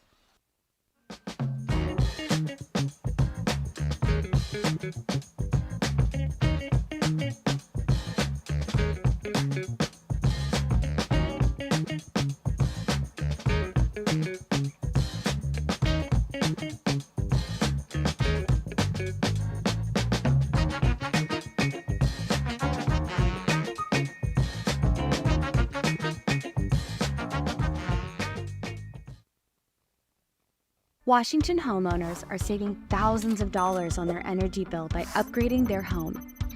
And the best part is, CNGC is giving back even more money when you switch to a more efficient alternative. So you can enjoy increased property value, a higher quality of life with better appliances, and greater comfort for your family. Scan this QR code or go to cngc.com and save money on your energy bill. Choose cooperative. Choose community. Bank with local industrial credit union. Proud Sunday savings sponsor of the Bellingham Bells. If you live, work, or attend school in Washington, you can join a credit union that puts people first. Local decisions, personalized service, and a real commitment to our community. Learn more at industrialcu.com. Federally insured by the NCUA. Fourth inning, and Bellingham now a 4-1 lead over the Port Angeles Lefties as they score 3 runs in the bottom of the third to take a lead for the relief pitcher, David Weiser, taking over for Parker Warner. So it'll be from one Stanford arm to the next. David Weiser, though, headed to UC Davis for the fall, transferring from Stanford. But 2 teammates following each other. 3 innings pitched for Parker Warner. Gave up the 1 run in the third inning, allowing 2 hits total with no walks issued and having 2 strikeouts. He'll receive a no decision as David Weiser takes over for him. Weiser on the summer for the Bellingham Bells, a 5.25 ERA for him so far through 12 innings pitched. This will be his 6th appearance for the Bells this year.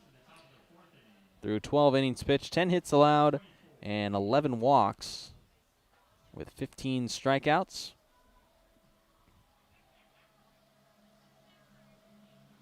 Takes over to face the 2, 3, and 4 hitters of the Port Angeles Lefties, with Daniels Wood. It'll be the 3, 4, and 5 hitters with Wood leading things off. Daniels was the final out in the third inning for Port Angeles.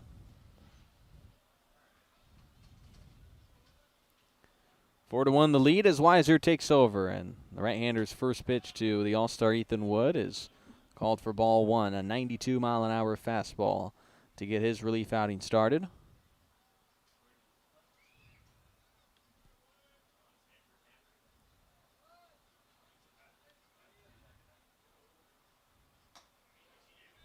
Want to know as that one misses low. And Weiser off to a 2-0 deficit to start his at-bat against Wood in his first relief inning.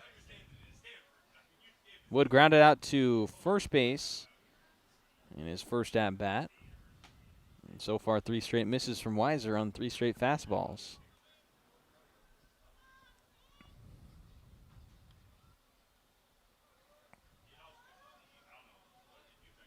So after no walks from Parker Warner, the starter, through 3 innings, Weiser a ball away from issuing his first against his first batter.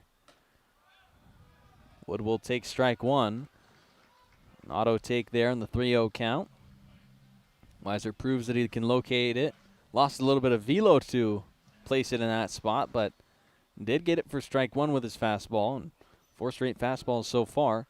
And he comes home with a 3-1 with another one, and that one called for a strike. So now 3-2.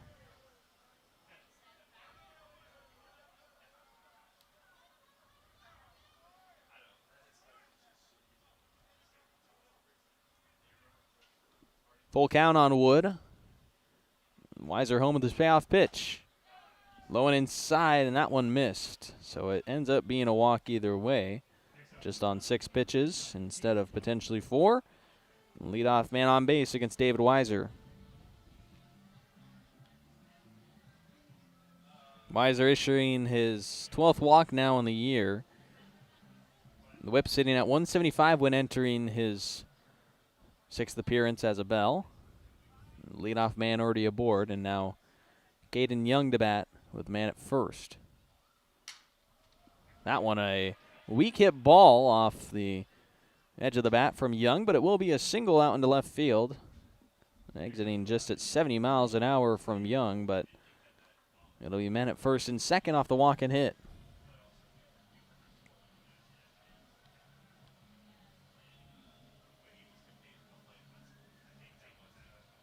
Sam Moore, the left fielder, will bat after striking out So far, strikeout troubles for him as a Port Angeles lefty.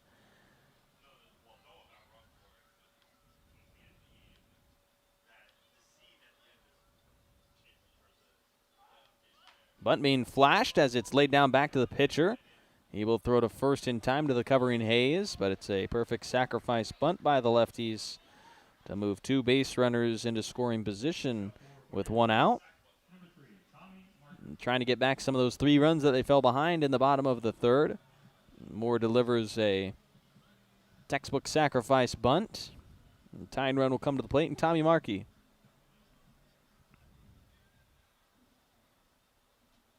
Markey grounded out to Cassie at first in his first at-bat. Just 5 RBI for Markey in his 21 games. Weiser's first pitch to him is a slider in for strike 1.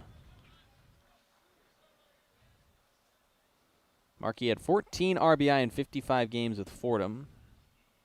Not his specialty driving in the runs, but prime position to do so here in the top of the 4th. Men at second and third and 1 out. A bouncer to the right side foul from Markey gets him down in an 0-2 count. And where he did produce was in his stolen bases and runs scored. 32 runs scored for Fordham, 22 swipes of the bag. Overall was a .235 hitter with Fordham his sophomore year after playing 55 games as a freshman where he hit .246. In his freshman year, he had 18 RBI. 0-2 called for strike 3, and Markey goes down looking on a 92-mile-an-hour fastball from Weiser. It's painted on the outside, and that a crucial out for Weiser if he wants to escape the 4th scoreless. It takes away the potential sacrifice fly, which is the only way that the lefties have scored today on a sac fly in the 3rd inning from Will Feltus. Now with 2 outs, it'll be Caleb Campbell trying to deliver the knock for the lefties to try and stop the Bells from having all the momentum after scoring 3 runs in the bottom of the 3rd to hold a 4-1 lead. The lefties would love to get something back. And Weiser gets strike 1 dropped in on his breaking pitch.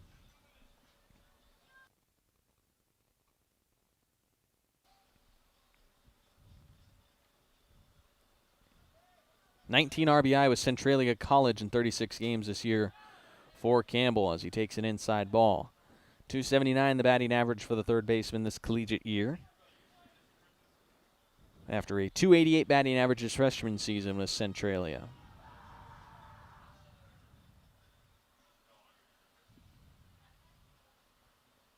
One grounder to his 3rd base counterpart, Nate Johnson, who will finish a scoreless 4th for David Weiser in his first inning of relief. It's still 4-1 Bellingham in front of the lefties.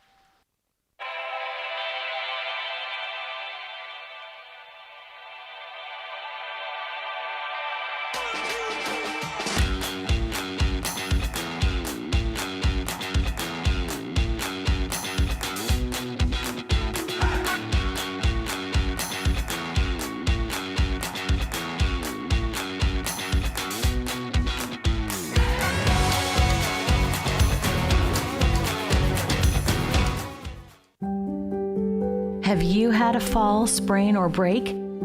Skip the emergency room and go straight to the experts, Proliance Pacific Rim orthopedic surgeons. With walk-in, same-day orthopedic care, you won't have to wait for the treatment you need. And to better serve our community, we've extended our walk-in clinic hours, 1 to 8 p.m. Monday through Friday and 9 a.m. to 5 p.m. on Saturdays. Proliance Pacific Rim orthopedic surgeons. Puget Sound Energy is thrilled to team up with the Bellingham Bells for Community Wednesdays this season. Every Wednesday home game at Joe Martin Field, PSC and the Bells will celebrate a featured Whatcom County nonprofit with a $2,000 donation. Come out to the ballpark to cheer on the Bells while supporting these amazing organizations that make our community stronger. Together, we're building a better Whatcom County. See you at the field. Go Bells. Bottom of the 4th inning in Bellingham, 4-1 the lead for the home team as the Bells try and even up a 3-game series against the Port Angeles Lefties. The Lefties taking the game yesterday 2-1.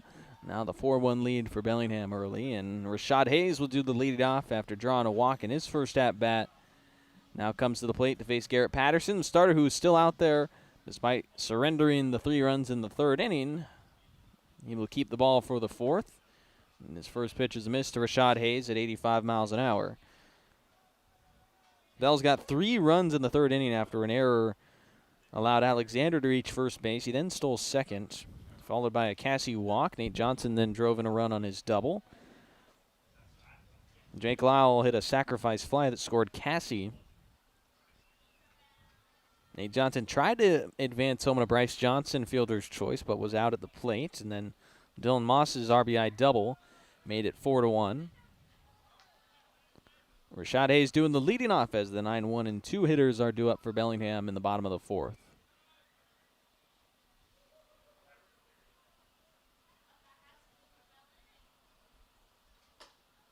2-1 missing to Hayes for a 3-1 count against the leadoff bat. Hayes already a walk to his name in this one.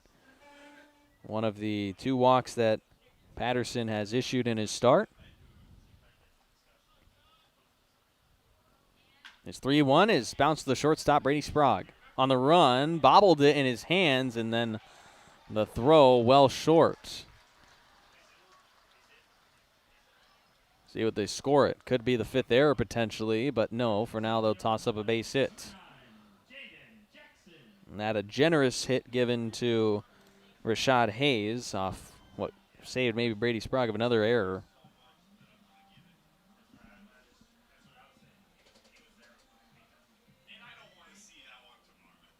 Jaden Jackson now up with a man at first, or picking off to first base. So now 5 hits in the game for Bellingham instead of 5 errors on the Lefties defense. Jaden Jackson 0 for 2. Leadoff man looking for his first hit against the starter Patterson. This one roped out to right field and bouncing in front of Daniels, the right fielder. It'll be a single as Bells go station to station with men at now second and first base off of back-to-back hits. Aspen Alexander coming up. He's scored twice already in the game. A double for a 1-of-2 night on his record, with the error in the third allowing him to score. He'll now try to be involved again here in the bottom of the 4th inning. The Bells look to add to a 4-1 lead. There's a mound visit between the catcher Young and the starting pitcher Patterson, as now 6 hits against him. Lefties do have some action working in their bullpen, but for now it's Patterson set to go, and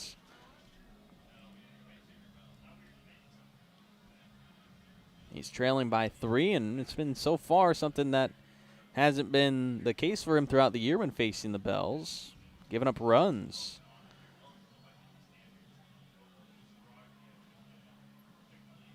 First run that he allowed in the first inning was unearned. Of the 3 in the third inning that he allowed, 2 of them unearned, or actually 3 of them unearned, all 3 of them. That grounder is shot to third base, and it's Campbell touching his own bag to retire Aspen Alexander on a fielder's choice, but Alexander will be at first. It's actually Hayes taking off the base paths.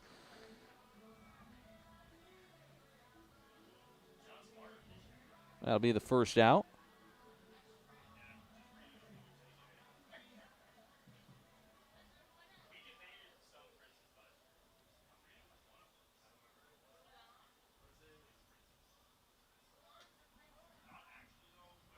Cassie taking a first pitch ball to begin his at-bat. So it's 4 runs in on Patterson, 1 of them earned actually in the third inning. The only earned run was Cassie when he scored off of Jake Lyle's sacrifice fly. The Nate Johnson RBI double is an unearned run because Alexander, the base runner who reached on an error, had scored. And then Dylan Moss delivered an RBI double in the third inning with 2 outs. So without the error, the inning would have been over. So it's only 1 earned run of damage for the starter, but still down on the scoreboard 4-1. And right now 2 men on and a 2-0 count to Cassie with 1 out, who shoots it the opposite way, deep out to right field. Daniels turning his head, and he won't grab it. Runs up against the wall, and the Bell's going to load the bases. Jackson trying for home, and he's gunned out. That'll be an out at the plate as Jackson tried to take an extra one, and that a mistake on the base paths. Jackson and Alexander had to kind of hold up. They didn't know if Daniels was going to catch that, so that's why instead of being at second base for Cassie, it's just the single, because it could have been caught maybe by Daniels. That hesitation then costing Jackson, who was trying to head home. And now Nate Johnson has popped up to the left side for the third baseman Campbell. And just like that, the lefties are out of it in the fourth. Scoreless inning somehow from Port Angeles, and it's 4-1 going into the fifth. Need a break from everything? Escape to a place where anything is possible and the fun never stops. At Silver Reef Casino Resort, you'll discover world-class dining, championship caliber golf, a full sports book and bar, over 1,000 top-rated slots and table games, and so much more. Come join the fun and see why we've been consistently rated one of the region's top destinations. Visit silverreefcasino.com to book your stay and discover all the exciting events and promotions we have in store for you. Silver Reef Casino Resort, located off I-5, exit 260. At Judd & Black, great value comes with expert assistance. We're your hometown appliance store, where you can expect top-notch service and a wide selection of quality brands. When you walk into a Judd & Black showroom, you can expect to see a very friendly face that's ready to help and figure out what you need. Enjoy a shopping experience big box stores can't offer. Talk to an appliance expert at your hometown appliance store for over 85 years. Judd & Black. When pain or injury slows you down, Peace Health Orthopedics, Sports Medicine, Foot and Ankle, and Trauma Services are here to help. Our experienced orthopedic team cares for bones, joints, and muscles, offering personalized treatment and same-day appointments. From everyday aches to unexpected injuries and joint replacement, Peace Health helps you move better, feel stronger, and get back to your life.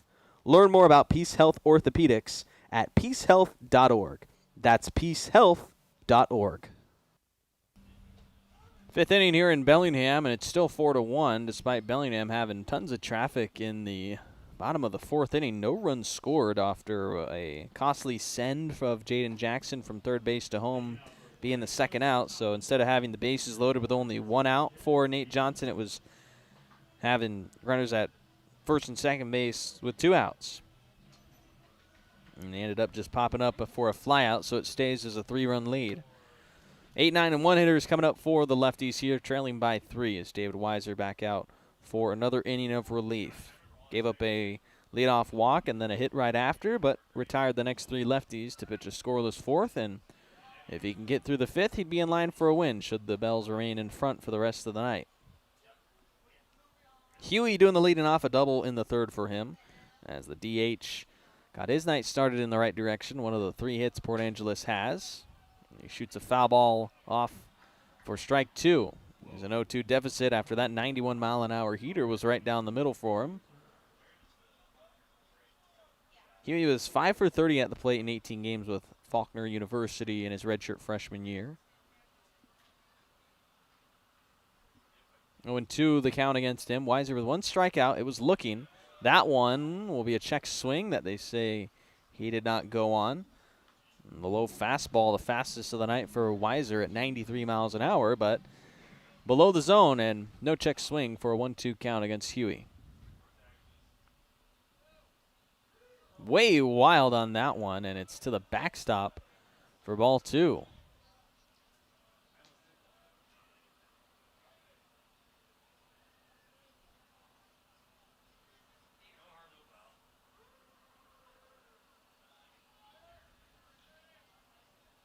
Now a 2-2 from the right-hander, Weiser. Grounded back up the middle past the diving Rashad Hayes at second base and into center field. A leadoff hit for the lefties to start their 5th inning. It's the second hit of the game for Nathan Huey. He was finding some success today after coming into the ballgame with just 7 hits. He's already got 2 tonight to add to his season-long total of 9. Brady Sprague now will bat as the bottom of the order hitter for the lefties, man at first. The sophomore reached on a fielder's choice in the 3rd inning. It was a fielder's choice where the Bells got Campbell gunned out at the plate after he tried to advance home. Then we're at 2nd and 3rd when he hit a ground ball to KG Hattori.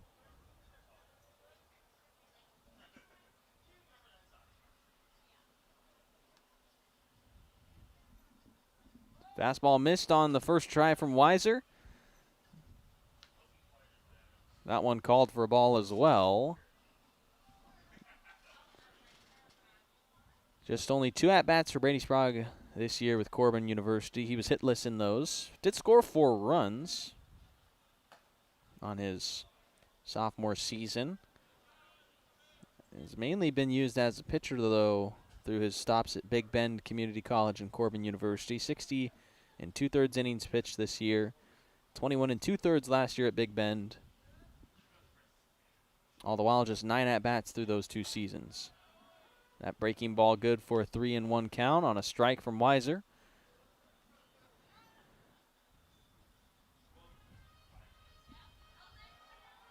Man at first is Nathan Huey after his leadoff single. 3-1 the count. 4-1 the lead for Bellingham.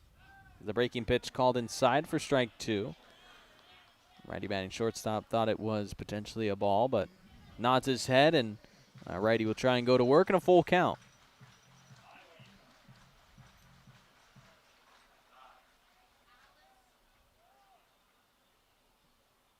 Payoff pitch from Weiser, home with no outs.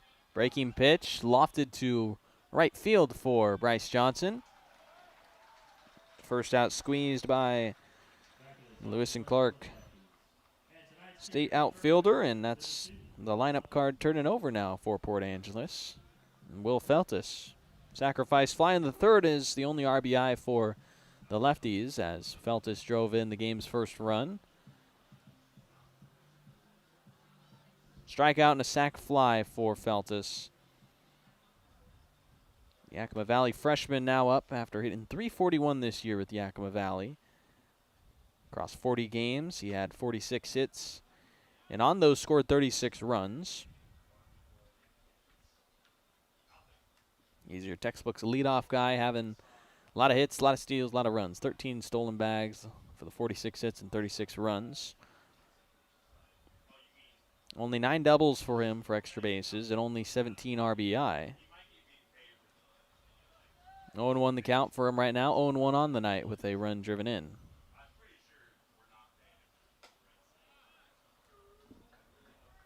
Inside fastball missing from Weiser for ball 1.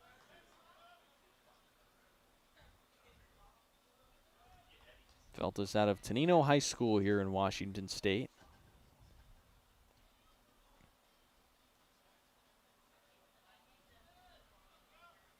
Ball and a strike from Weiser. Off the inside of the bat, Weiser dove for it, hit off his glove. Hattori now quickly trying to go to first, but Feltus is going to be safe on that hit.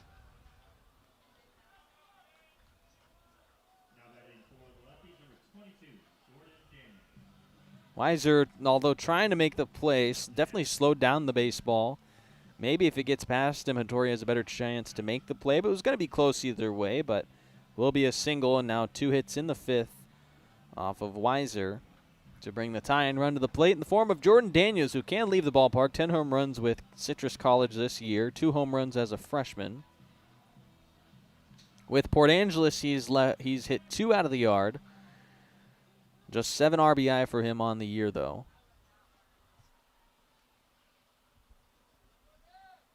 He's the tying runner in a 3-run ball game. The Bells lead at 4-1 on the top of the 5th. Weiser starts behind another batter after a fastball missed low.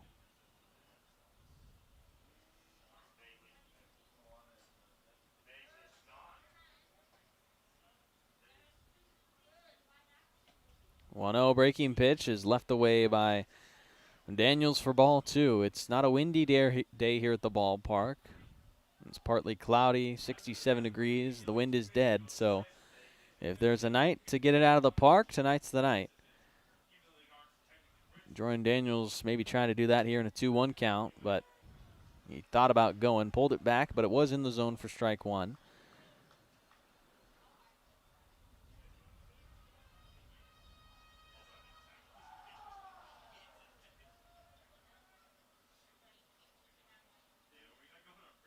Weiser likes the decision for a 2-1. Comes set and gets ready to deliver home to Moss. There's a swing and a miss and then a back pick throw at first, but Cassie not near the bag enough to try and apply a tag. It is strike 2 on Daniels on the swing and miss.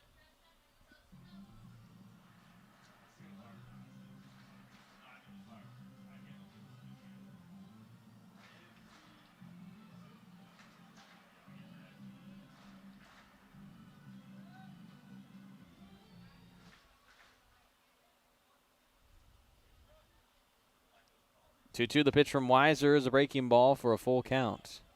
Men at first and second for the Lefties, and now the tying run in danger of being put on first base via a walk, which would load the bases for Port Angeles in the top of the fifth with only one out.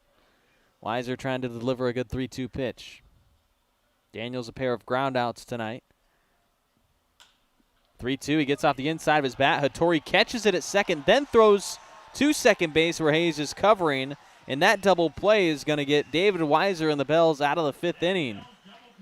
So 4-1 the lead as we're halfway home here at Joe Martin Field.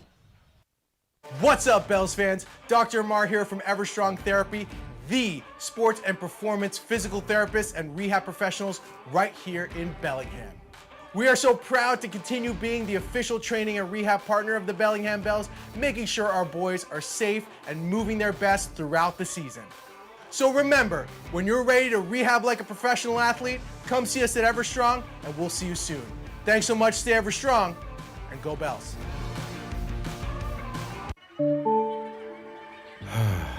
Bummer. This never happens at a convenient time, does it? It's always while you're hustling to meet a deadline or trying to enjoy the game. If only there were a way to outsource this and get back to what you were doing.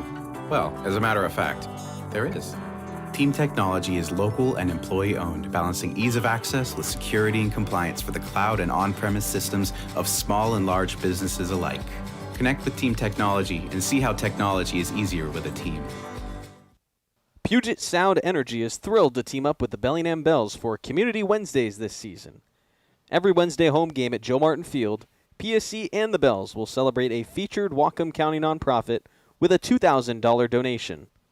Come out to the ballpark to cheer on the Bells while supporting these amazing organizations that make our community stronger. Together, we're building a better Whatcom County. See you at the field. Go Bells.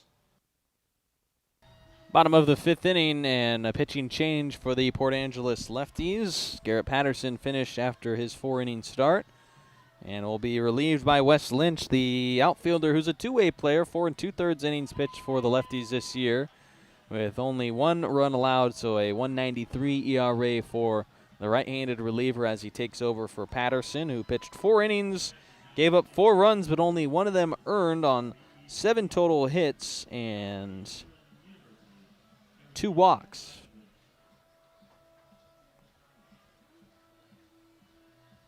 It'll be Lynch taking over, who so far in the season has issued 4 walks and 3 hits, but just the 1 run of damage as mentioned. 6 strikeouts for this righty in 4 2/3.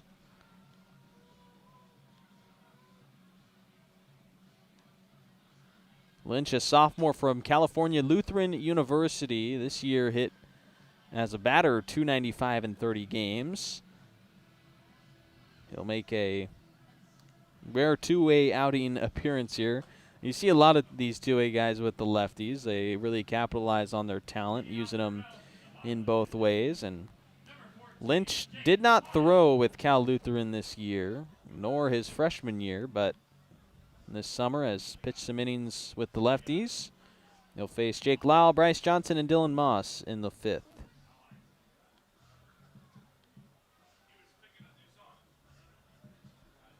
Lyle to do the leading off. The DH came through with a sacrifice fly in the 3rd inning. He's 0 of 1 overall after his ground out in the 1st. The DH taking strike 1 from Wes Lynch.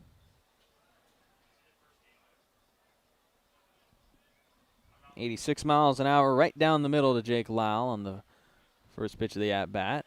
And Lyle had some hesitation for a moment, looking at the dugout, maybe for something, not sure. Dylan Moss was about to come out and hand him something, but he waved him off.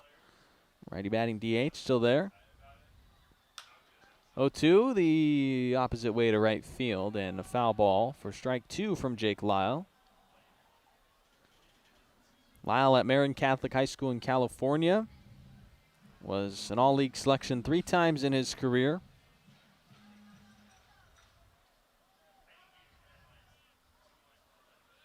Oh, and 2 the count for the Bells leadoff in the bottom of the 5th. Halfway through tonight's ball game and a 4-1 lead for Bellingham.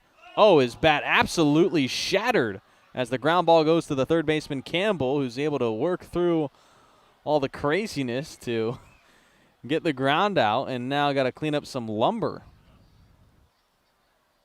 That bat shattered into pieces, so many different pieces. We got a firefighter out there with his helmet on cleaning up things. That's the honorary Bat Boy, or Batman, I guess you could say, although he's not from Gotham. Cleaning up all the wood. There's definitely even probably some shards around the infield, more than just the big pieces. So got to be careful sliding around there here at Joe Martin Field's infield. The umpires doing their best job to pick up the shards of the bat that just came off of Lyle's wood. Bottom 5, and an entertaining first out. Still the umpire cleaning up parts of the bat. I think Lyle wanted a new bat, and that's why he maybe was making a move towards the dugout when he started his at-bat. And I think his reader was right on what he was swinging, could feel that maybe something was not right, and it sure wasn't. Broken bat for an out, as Campbell gets the put out. And Bryce Johnson now batting after reaching on a fielder's choice and scoring in the third. He's 0 of 2.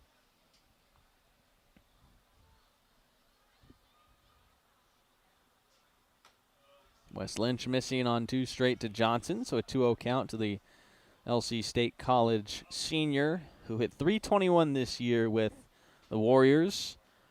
15 doubles, 6 home runs for Johnson in 50 games. He had 42 RBI in his breakout year. Came after playing just 4 games with LC State, where he only got 1 at-bat. He did get a hit in that 1 at-bat, but his first year at LC State back in 2025, coming after 2 seasons at Skagit Valley Community College, was not the dream start, but this past season sure was. One of the best members of the LC State college baseball team. And now back in Bellingham after playing in 2024 with the Bells.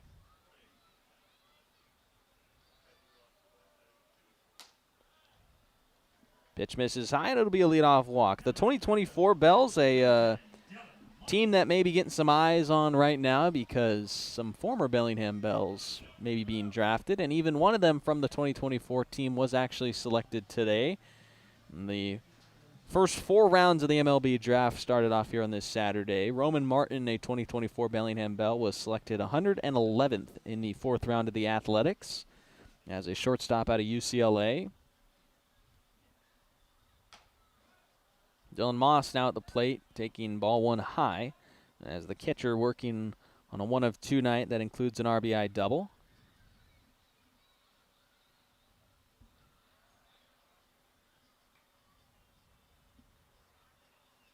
Wes Lynch in relief, 1 out for him, but now a base runner against him, and 2 straight misses to Dylan Moss.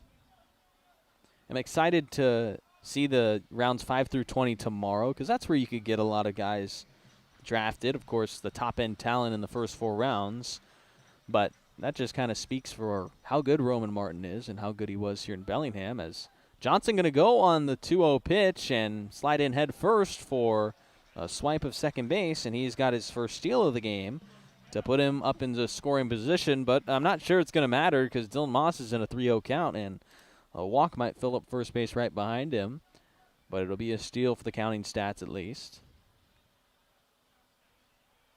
Wes Lynch struggling with his command in his first inning of relief for the Lefties. And that'll be a called strike for strike 1 on Dylan Moss.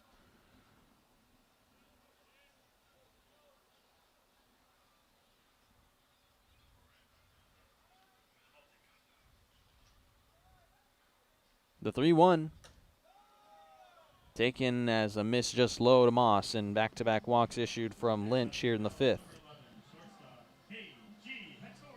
KG Hattori, the shortstop, is 1 for 2 tonight with a single back in the 2nd. Flew out to right in his 2nd at-bat. The Cal Poly commit out of Redondo Union High School to bat for the 3rd time.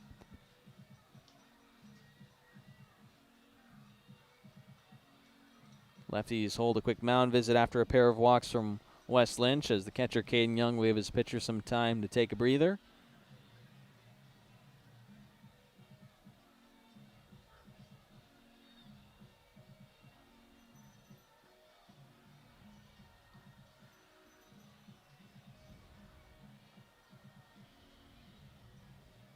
Hattori now to bat after the mound visit. 1 out in the 5th with 2 men on for Bellingham. 4-1 the lead over Port Angeles.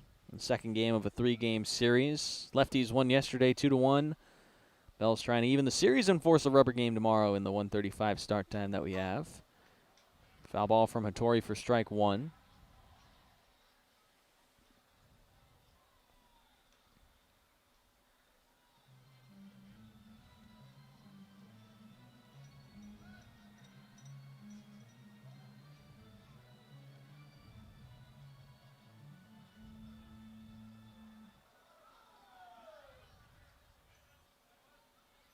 Wes Lynch, the two-way pitcher, set for his 0-1 pitch with 1 out against Hattori.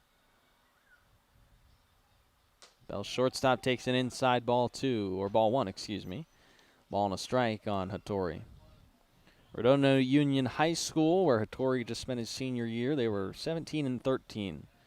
Lost to Miracosta CIF postseason.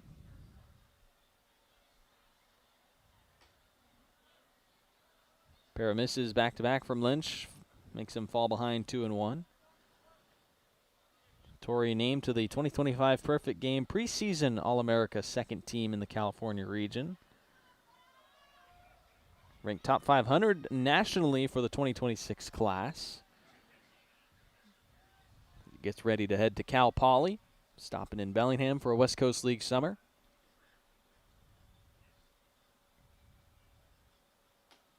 2-1 breaker called for a strike on that pitch from Lynch to get him even with Hattori.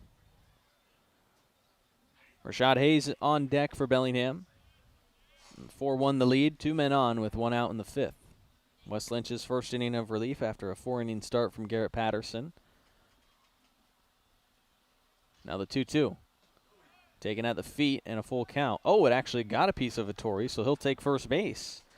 That's the game's first hit by pitch, and the bases will be loaded for Hayes with only 1 out. So Lynch struggling with his command. That's going to force a mound visit for the Lefties.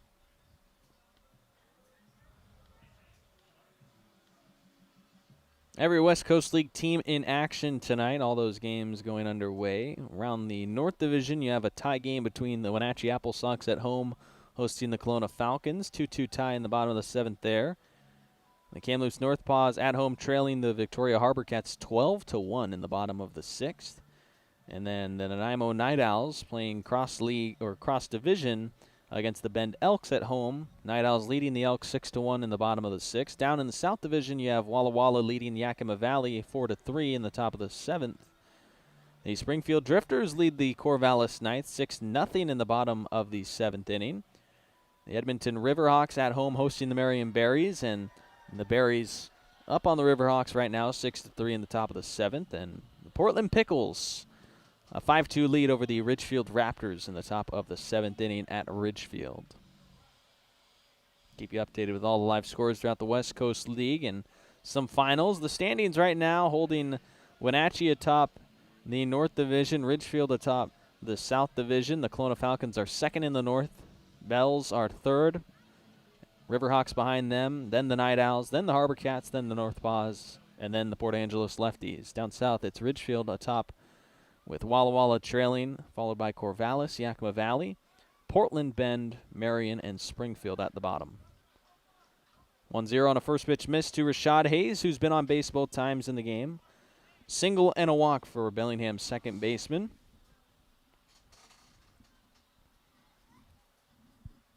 Lynch trying to command on a 1-0 and gets a strike at least on the foul ball from Hayes, so 1-1.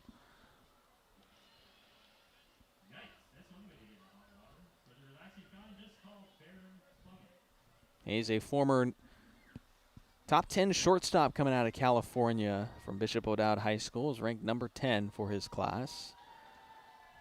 35th overall. There's a swing and a miss for strike 2.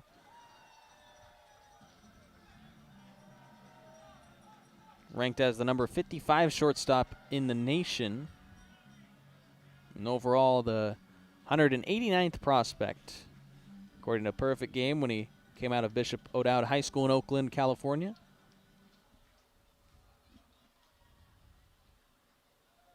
Bases juiced up for him in a 1-2 count with 1 out in the 5th. Foul ball to keep him alive. That fastball is headed down the heart of the plate. Wes Lynch is searching for an out after retiring the leadoff man Lyle. It's been walk, hit by pitch to load the bases.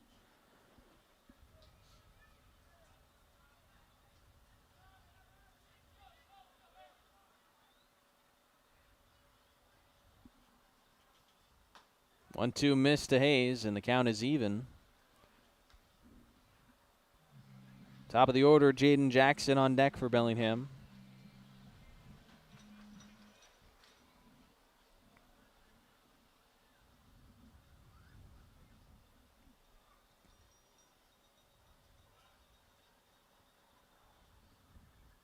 Two over the head of Hayes, and after getting to 2 strikes early against Hayes, it's now into a full count, and Wes Lynch may be facing his last batter here. Trying to find a way to put him away.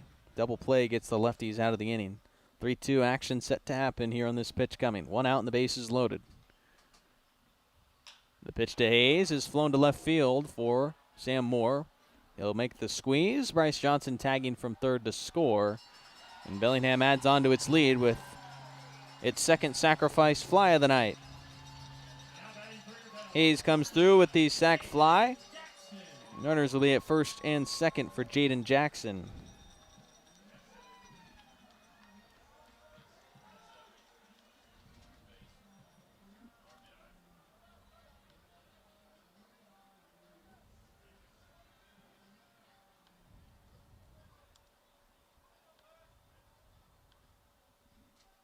So Jackson batting with 2 outs, men at first and second. The lead now 5-1 Bellingham. Jackson's teammate from St. John Bosco High School was drafted today. Julian Garcia picked 130th in the 4th round of the Milwaukee Brewers. Jackson, a top prospect himself, but a commitment to UCLA, keeping him away from the draft. He swings for strike 1. St. John Bosco High School this year 27-6, with the likes of Jackson and Garcia.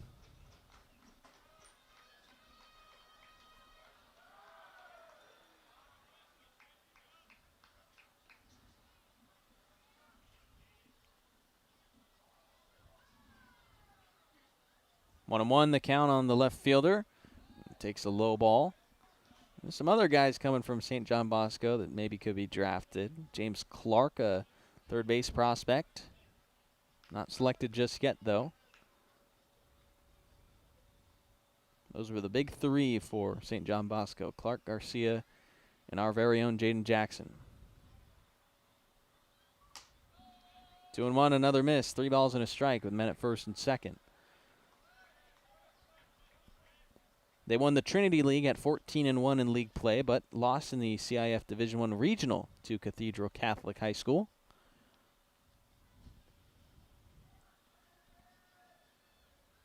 3-1 home to Jackson.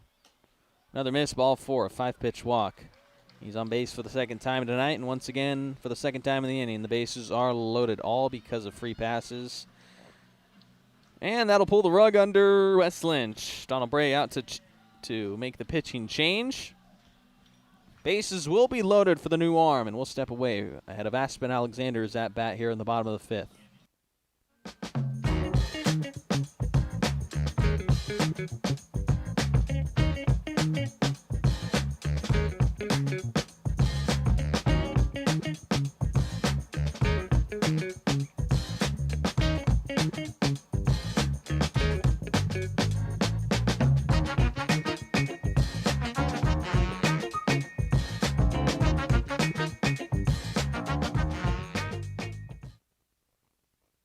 Washington homeowners are saving thousands of dollars on their energy bill by upgrading their home.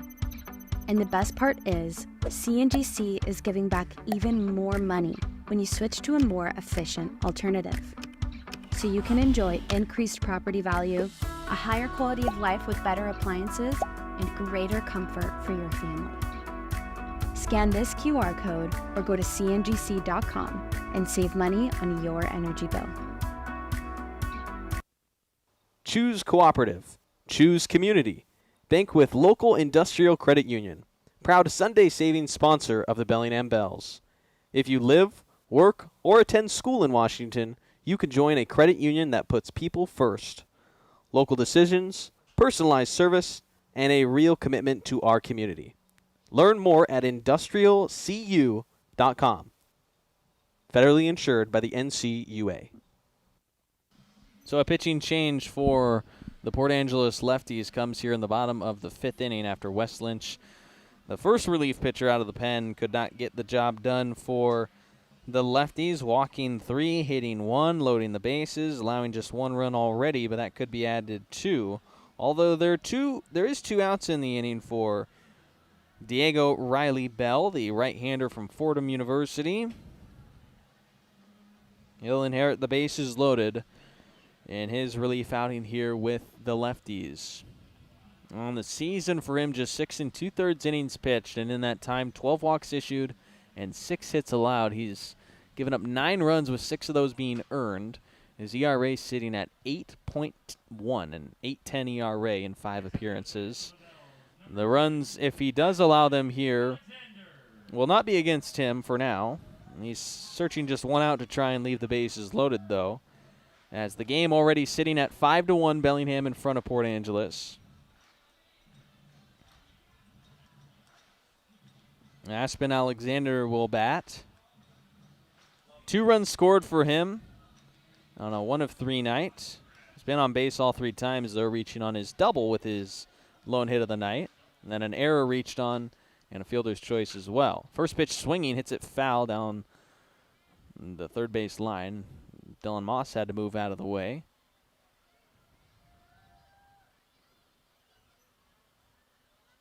Did a good job to dodge that. If he hits that while the ball is in fair play, he would be called out for interference, but it was a foul ball, and Moss did a good job getting out of the way. It's strike 1, though, for the new arm for the Lefties here. And Alexander taking the breaking pitch for an 0-2 hole. As Diego Riley Bell a strike away from escaping the bases loaded jam, looking to be the fireman here in the bottom of the 5th for the Lefties to put out the flames of the Bells in the 5th. The lead already set to 5-1. Bases juiced up with 2 outs for Alexander. Riley Bell with the pitch. Alexander on the ground, past the diving shortstop and into left field. Moss in to score. Hattori sliding in as it's a 2 RBI knock for Alexander. Now the baseball getting away from behind home plate, and both runners will take an extra 90 feet. It's a 2 RBI single for Alexander as his big night continues, and the lead continues to grow as well for Bellingham.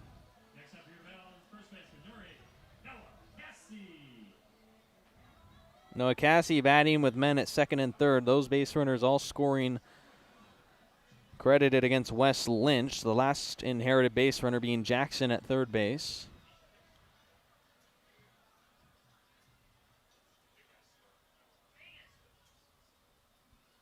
Now with 2 outs, Cassie batting and taking ball 1.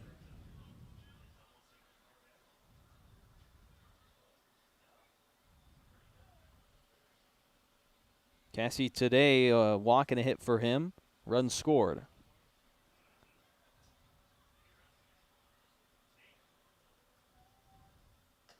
1-0 breaking ball, called for a strike, low and away against the first baseman. Bells now with 8 hits in the game, 7 runs in, a 7-1 lead over the Lefties.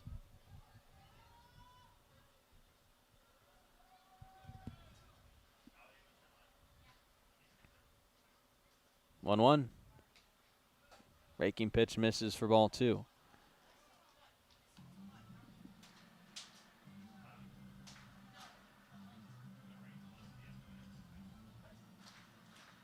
Another 3-run inning for the Bells. Did it in the 3rd. Now in the 5th, they've got it up to a 6-run lead. Runners at 2nd and 3rd still for Noah Cassie, and a 2-1 count for the All-Star. Diego Riley Bell in relief with 2 outs. Breaking pitch called for a strike on the inside. Wes Lynch giving up 3 walks and a hit by pitch, costing him these 3 runs. Maybe one more with Jackson at 3rd. Alexander is the base runner that Riley Bell is responsible for. And Cassie with 2 outs trying to drive in those runs. A 2-2 pitch from the right-hander is a breaking ball. Bounce right back to him. An underhand toss to first base will get the lefties through the 5th. But 3 runs coming to score in the lead. 7-1, Bellingham up by 6 as we head to the 6th.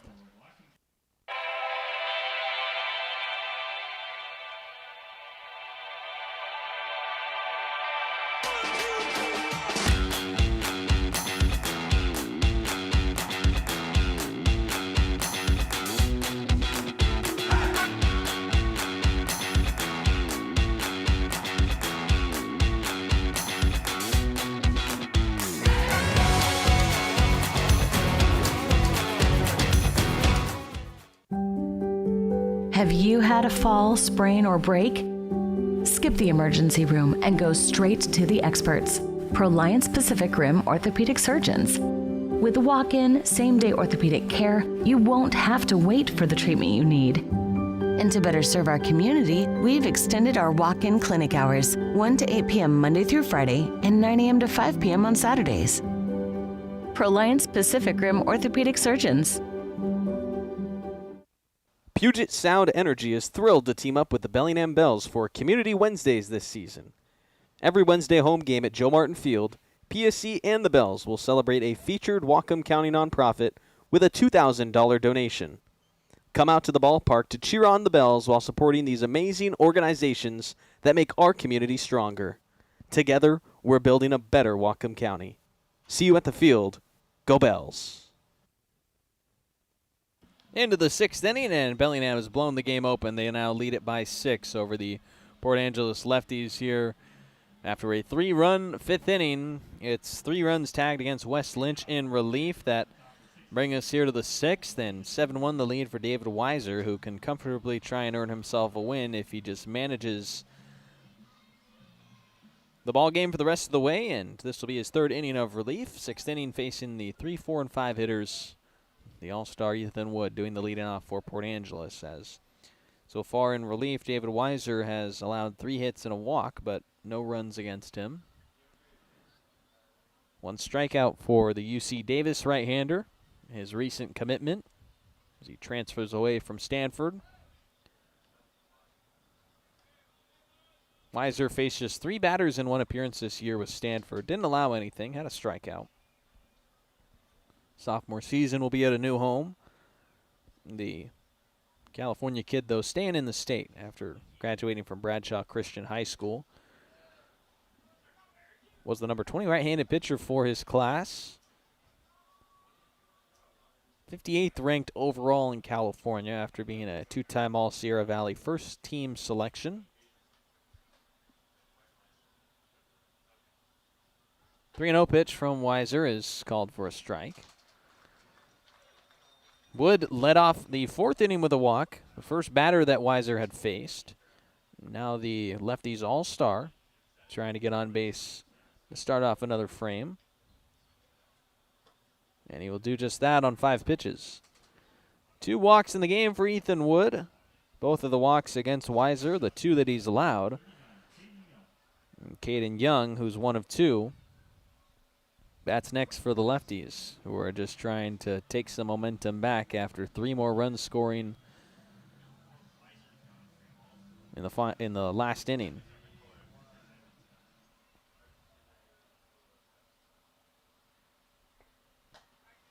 First pitch in to Caden Young, the catcher, is ball 1. That fastball just low at 89 miles an hour from Weiser.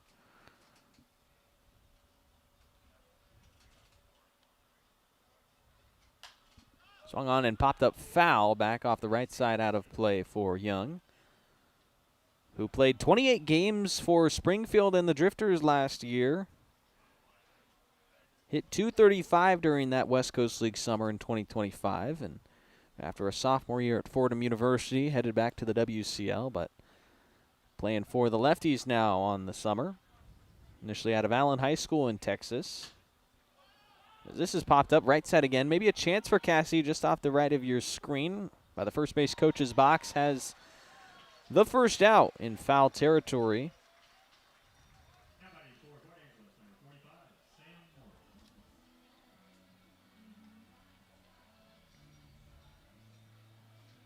Sam Moore, the left fielder, now to bat. He's 0 for 1, laid down a sac bunt in the fourth. Lefties were trying to manufacture a pair of runs, but came away with none despite his successful sacrifice bunt. Now the switch hitting outfielder batting as a lefty against the right-hander Weiser with a man at first. First pitch swing and miss for strike one. Moore also a returner to the West Coast League. 15 games with the Yakima Valley Pippins in 2025. He hit .278 during last year's season. In 15 games, delivered 13 RBI and 9 runs for the Pippins.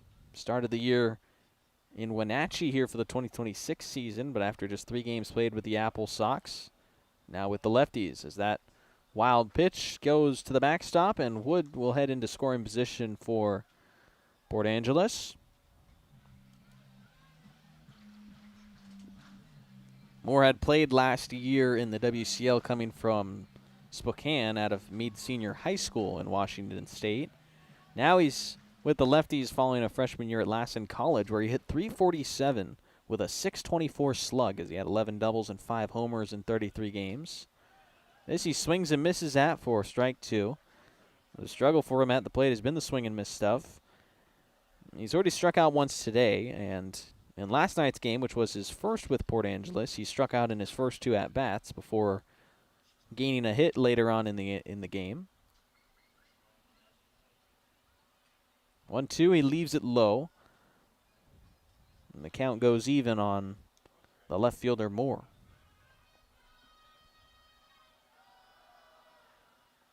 Lefties coming off a series against Moore's former team, the Wenatchee Apple Sox. They were swept by the Apple Sox in 3 games. Wenatchee outscored Port Angeles 35-7. Had a loss of 20-1 during that series. And halted some momentum from Port Angeles, who had taken 2 out of 3 versus Kamloops the series prior, which was the first series win for Port Angeles of the year. Just 8-24 on the season. Their 8th win coming last night in a 2-1 victory over Bellingham. Swing and a miss, drop third strike. Dylan Moss to first for Weiser's second strikeout. And 2 outs in the 6th with that base runner remaining at second base. But looks like Weiser will not be able to finish the 6th. Pitch count likely reaching the max. So with 2 outs, the Bells make a pitching change. Head coach Alan Regier out to make the swap. And a 7-1 lead. Bellingham goes to their pen for the second time tonight. Need a break from everything? Escape to a place where anything is possible and the fun never stops. At Silver Reef Casino Resort, you'll discover world-class dining, championship caliber golf, a full sports book and bar, over 1,000 top-rated slots and table games, and so much more. Come join the fun and see why we've been consistently rated one of the region's top destinations. Visit silverreefcasino.com to book your stay and discover all the exciting events and promotions we have in store for you. Silver Reef Casino Resort, located off I-5, exit 260. At Judd & Black, great value comes with expert assistance. We're your hometown appliance store, where you can expect top-notch service and a wide selection of quality brands. When you walk into a Judd & Black showroom, you can expect to see a very friendly face that's ready to help and figure out what you need. Enjoy a shopping experience big box stores can't offer. Talk to an appliance expert at your hometown appliance store for over 85 years. Judd & Black. What's up, Bells fans? Dr. Amar here from Everstrong Therapy, the sports and performance physical therapists and rehab professionals right here in Bellingham. We are so proud to continue being the official training and rehab partner of the Bellingham Bells, making sure our boys are safe and moving their best throughout the season. So remember, when you're ready to rehab like a professional athlete, come see us at Everstrong, and we'll see you soon. Thanks so much, stay Everstrong, and go Bells.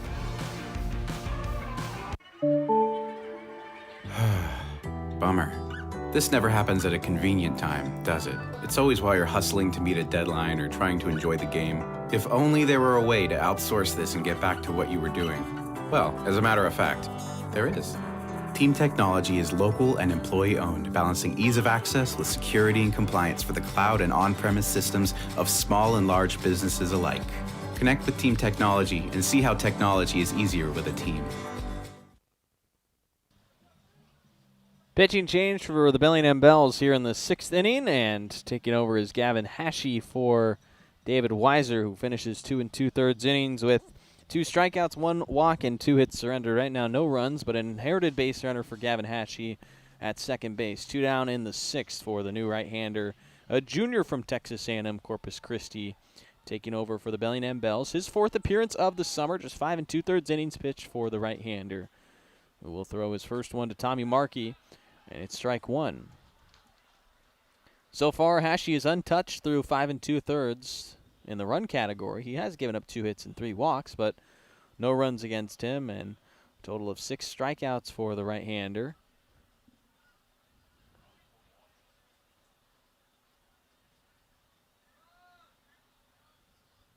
Oh, 1 hits Markey. Second time that Hashey has hit a batter, and that'll be the first hit by pitch in the game for a Bellingham pitcher, but does put a force out now at every single infield bag, so maybe that's looking at the glass half full. As Campbell will bat next. Lefties just trying to get any offense here, down by 6 after the 3-run 5th inning from Bellingham to extend their lead. And Campbell taking a called strike against him to begin his at-bat.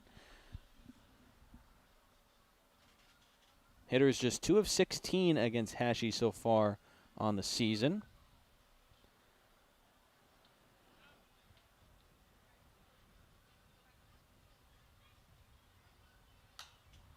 Foul ball from Campbell and an 0-2 start to the at-bat. Hashey a strike away from stranding the 2 base runners.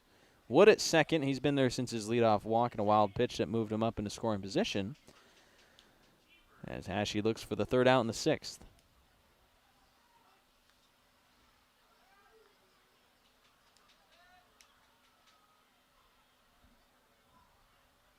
The 0-2. Swing and a miss, and Hashey finishes off a scoreless 6th inning, getting a strikeout to cap it off, and Bellingham will hold its 7-1 lead as we go to the bottom of the 6th.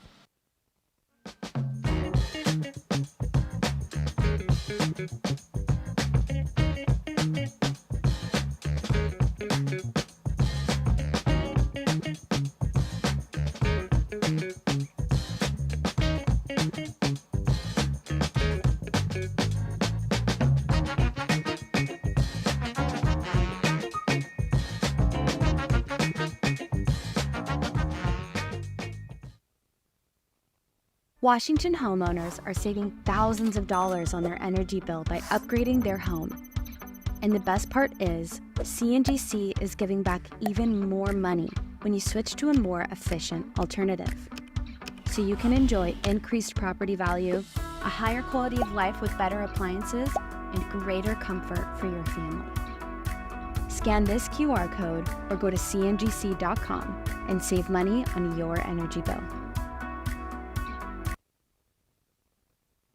When pain or injury slows you down, Peace Health Orthopedics, Sports Medicine, Foot and Ankle, and Trauma Services are here to help. Our experienced orthopedic team cares for bones, joints, and muscles, offering personalized treatment and same-day appointments. From everyday aches to unexpected injuries and joint replacement, Peace Health helps you move better, feel stronger, and get back to your life.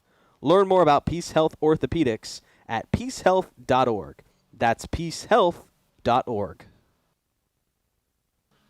Bellingham Bells lead the Port Angeles Lefties 7-1 as we head into the bottom of the 6th. I'm Zen Hill. We thank you for joining us on the Bellingham Bells YouTube, West Coast League Live, Mixler, wherever you're following along from home.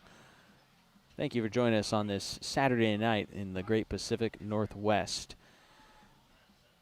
Back out on the hill is Diego Riley Bell after facing 2 batters in the 5th inning, surrendering a 2 RBI single against Aspen Alexander. He will have a clean 6th inning. Those base runners that scored, though, not against him. They were all inherited, so he's got nothing against them except the lone single. On the scoreboard, though, his team trailing 7-1. And It'll be Nate Johnson leading off for the Bellingham Bells here in the 6th. 7-1 the lead, up by 6. Johnson on the night, 1 of 3, delivered an RBI double in the 3rd. A couple of infield flyouts.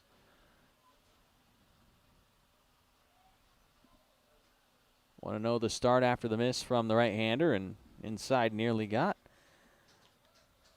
Nate Johnson. Johnson is second on the team in hit by pitches, so not a stranger to getting plunked. 2-0. Ropes this foul down the first base line. That thing was crushed, but just a loud strike from Nate Johnson for a 2-1 count.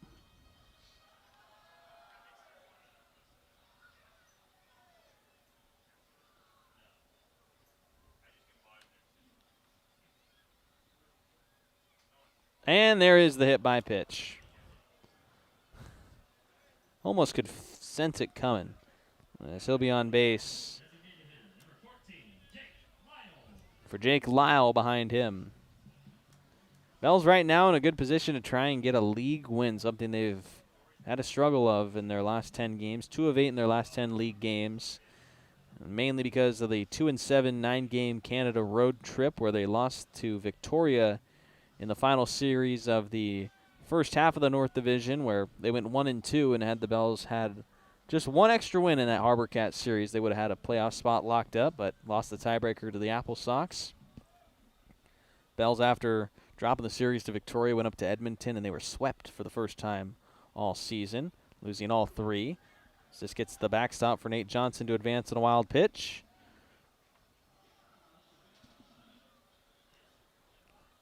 Bells then went to Nanaimo and won the second game of the series, but lost the bookending games and dropped another series for their 2-7 record on the road. Bells had only lost 1 series prior to the 9-game road trip. It was to Wenatchee in the home opening series, but dropped all 3 before coming back here at home. Won all 3 of their non-league games, but that's expected. Lost last night to continue their slide to 20-14. This is a West Coast League team, or a Bellingham Bells team, that won the West Coast League Championship last year. 2-1 victory over the Portland Pickles. And, of course, there's roster turnover. You know, we only have 3 returners from the title team. I guess 4 now with Keybon coming in. But only 4 returners, and a lot of guys, you know, probably don't even know that we won the championship, or didn't know before they were told, hey, yeah, we're the reigning champions, or they hear us announce it. We had the ring ceremony on opening day. Standard set, though, from last season. This group of guys has had the talent. We've seen a lot of great games from them. Just a couple of innings where sometimes it slips out of the Bells' hands, and a couple of games where the offense can't find the big hits like last night. 11 runners left on base. Here they've been able to cash in their base runners for the most part, as Jake Lyle hits a ground ball to the third baseman Campbell. Wraparound throw to first base where Wood is at for the catch and the first out. Lyle now retired 2 straight times against Campbell, the third baseman. And Bryce Johnson will come to the plate looking for his first hit. He's 0 of 2 with a pair of runs scored. After reaching on a fielder's choice in the 3rd, he scored. After walking and stealing second base in the 5th, he came in to score off of the sacrifice fly from Rashad Hayes. So the right fielder now batting in his return to the lineup. Haven't seen him since the Nanaimo series.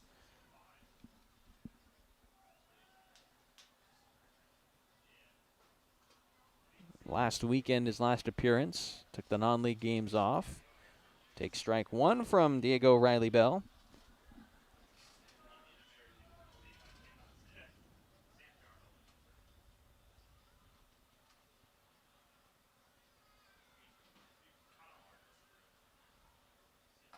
On 1 pitch low and away to Johnson for ball 1.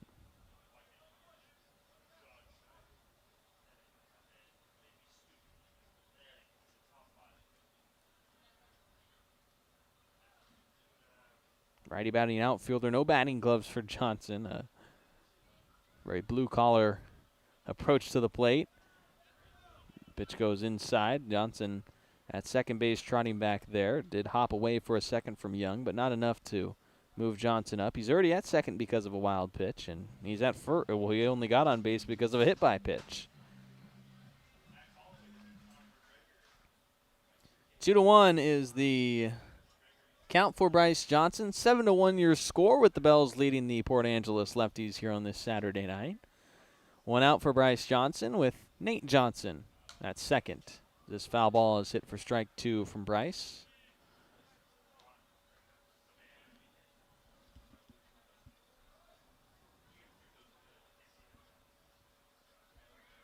Bryce Johnson, a third overall WCL summer. Mentioned the 2024 stint with the Bells. Also in 2023, played for the Nanaimo Night Owls. Back when he was a Skagit Valley Cardinal for 2 years. Just able to shove this one into center field, and Johnson will get the green light to try for home. Tommy Markey's throw is late. Johnson gets himself an RBI single, advances to second on the throw, and it adds to Bellingham's lead, now 8-1.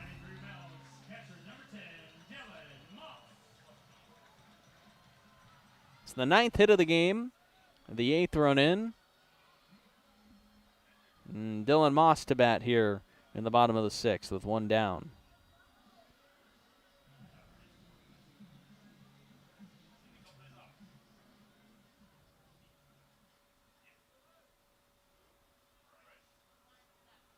Righty on righty matchup here, as this is shot straight to the shortstop Sprague as he throws back to second, and they say they doubled him off. So it'll be a double play, and we head to the 7th. 8-1 the lead for your Bells.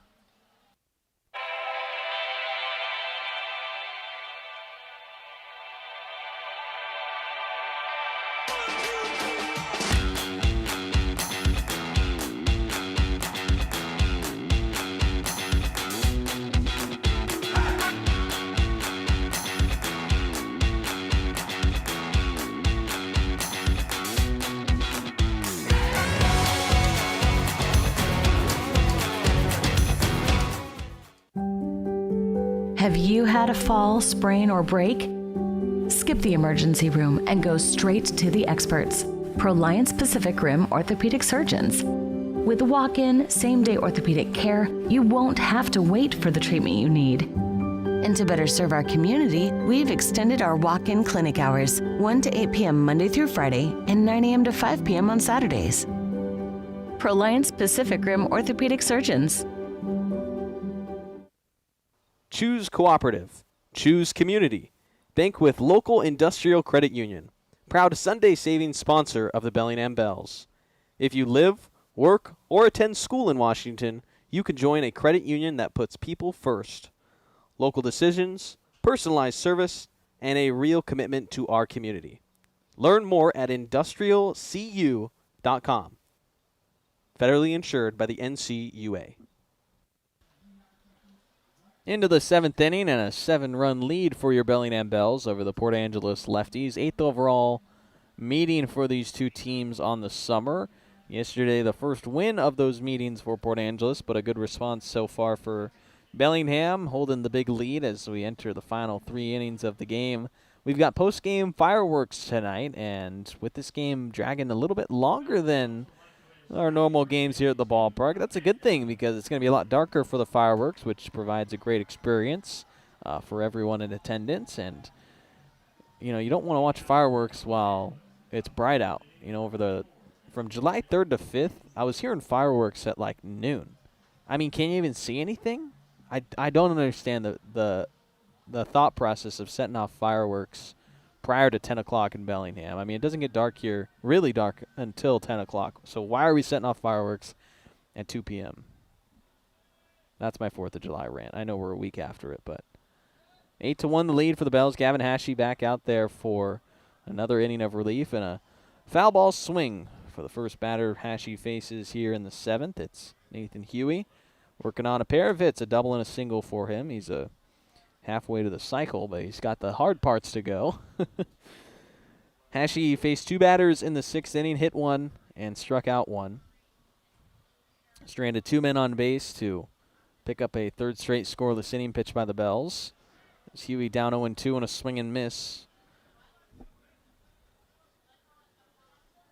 Finished off David Weiser's 2 2/3 innings without a run scored against him, with that inherited runner being left on base. So just 2 2/3 for Weiser with 2 strikeouts, a walk, and 2 hits. Weiser could be on his way to the win if the Bells don't blow the 7-run lead.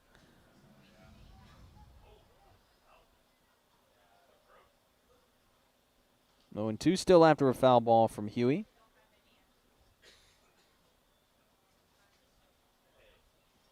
Designated hitter played in the Mink Baseball League. Had never heard of that until researching Huey. And he goes around on his check swing. Oh my goodness, he was already walking to the dugout, and they say that he didn't swing. He was 2 steps to the Lefties' dugout, and they said he didn't swing.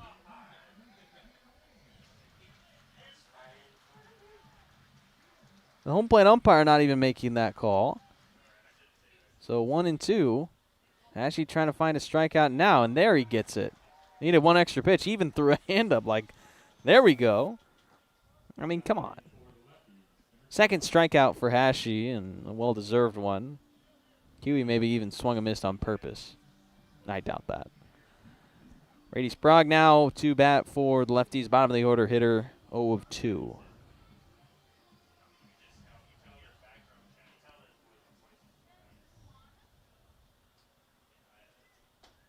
The breaking pitch from Hashi is strike 1 in there. So he delivers strike 1 against another batter. 2 strikeouts of the 3 he has faced in relief. Early relief for Hashi. After not pitching for Texas A&M Corpus Christi this year, coming to Bellingham, where there's been a couple of Islanders to find success here. Preston Watkins was a West Coast League All-Star. You had Josh Flogger spend some time up here. Noah Cassie, of course.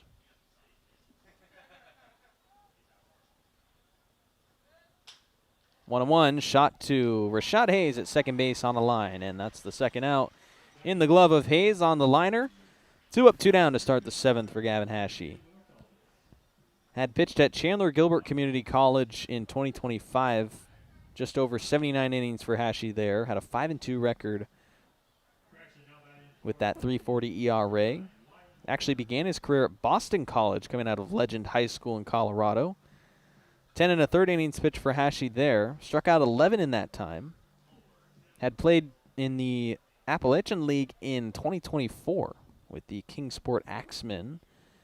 Had just a 2 ERA in 18 innings as a reliever.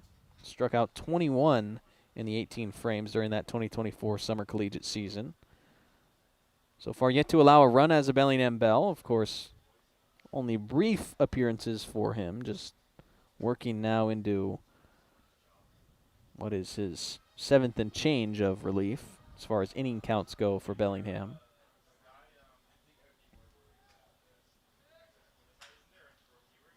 Ground ball to the shortstop Hattori. Throw on the run to make it a 1-2-3. Perfect frame tossed by Gavin Hashi, and we'll stretch in Bellingham. A comfortable 8-1 lead for your Bells. Need a break from everything? Escape to a place where anything is possible and the fun never stops. At Silver Reef Casino Resort, you'll discover world-class dining, championship caliber golf, a full sports book and bar, over 1,000 top-rated slots and table games, and so much more. Come join the fun and see why we've been consistently rated one of the region's top destinations. Visit silverreefcasino.com to book your stay and discover all the exciting events and promotions we have in store for you. Silver Reef Casino Resort, located off I-5, exit 260. At Judd & Black, great value comes with expert assistance. We're your hometown appliance store, where you can expect top-notch service and a wide selection of quality brands. When you walk into a Judd & Black showroom, you can expect to see a very friendly face that's ready to help and figure out what you need. Enjoy a shopping experience big box stores can't offer. Talk to an appliance expert at your hometown appliance store for over 85 years. Judd & Black. Puget Sound Energy is thrilled to team up with the Bellingham Bells for Community Wednesdays this season.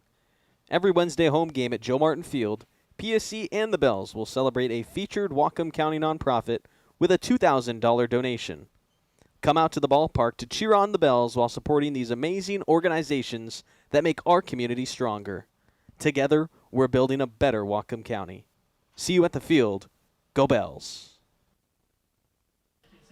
Take me out of the ballgame sung. Bottom of the 7th it means. And Bellingham a 7-run lead over the Port Angeles Lefties here at Joe Martin Field on a Saturday night. 9:07 p.m. in the West Coast League as we head into the bottom of 7 with a new arm on the mound for the Lefties. It is Andre Titus, a lefty out of Pacific Lutheran here in Washington after coming out of Edmonds here in Washington. He will relieve Diego Riley Bell after Riley Bell pitches an inning and a third of relief, giving up 2 hits for 1 run, that run coming in the 6th inning for Bellingham Bells, an earned run against Riley Bell.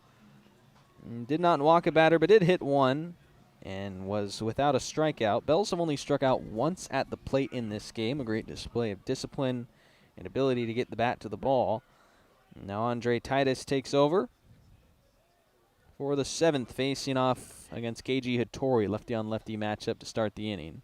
And a first pitch low and gets past the catcher Young to start a 1-0 count against Hattori, who has a single and a hit by pitch so far in the night.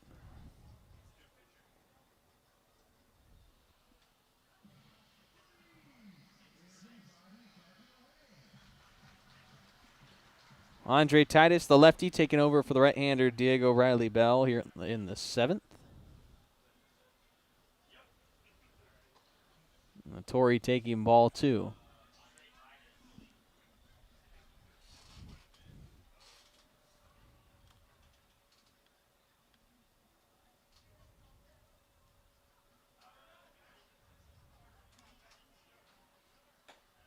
Two-0 missing high to Hattori and 3 straight misses from Titus.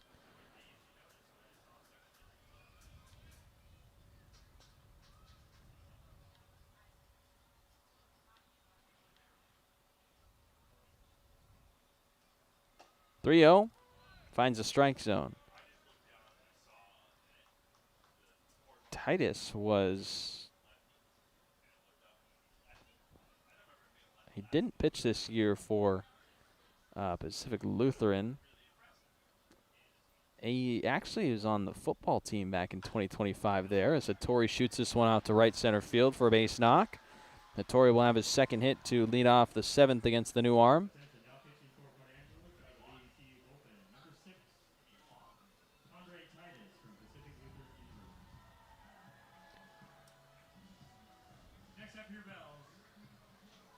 Rashad Hayes to bat. Perfect 1 of 1. He's got a walk hit and sacrifice fly with an RBI. Man on first to face the new arm. So Titus, no collegiate stats from what I could find, only that he was on the 2025 Pacific Lutheran football team, which is pretty funny, coming out of Meadowdale High School. With the Lefties on the summer, he's only pitched once, gained 2 outs, and walked 4 batters and didn't allow a hit, but gave up 2 runs. Walked 2 batters and was taken out of his game, and then whoever followed him let up the runs to count against his ERA, which sits at 27. Obviously, just the 2/3 innings, so anything here likely to lower that as long as he gets through the inning. 1-1 on Hayes. Strike 2 called against him.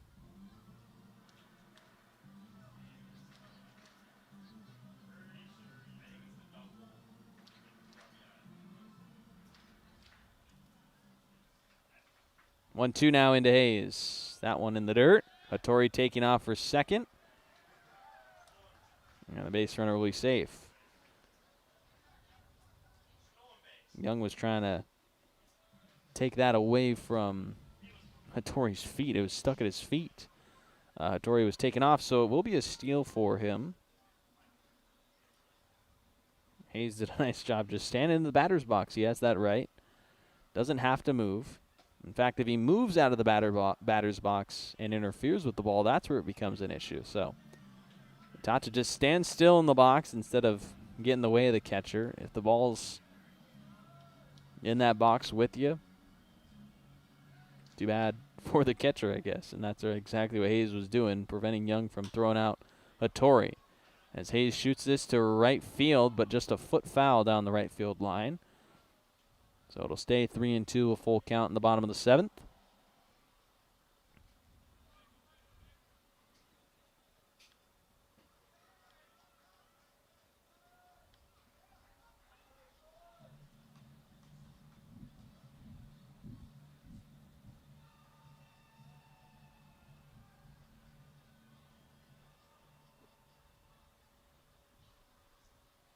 Three-two payoff pitch that Hayes fouls away again.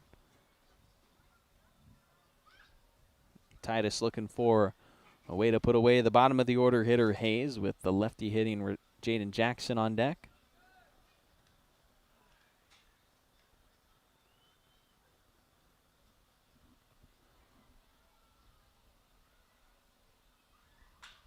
Hayes, a ground ball to the shortstop.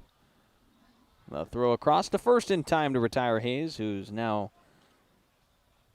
sat down for the first time in the game with something not productive. Had his sacrifice fly for an out against him, but that just a regular old put out where not even Hattori from second moving up. So non-productive out. It's just the first in the bottom of the 7th as Jaden Jackson will bat 1 of 3 with a walk and a single.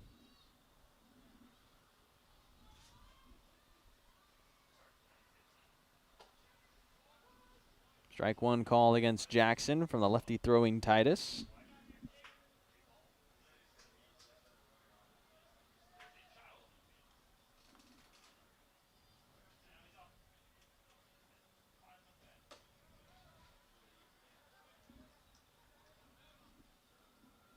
Ball one on a miss to Jackson. Time called here from the umpire. There was some signal he made to the Bells dugout, maybe taking a ball off the field or something.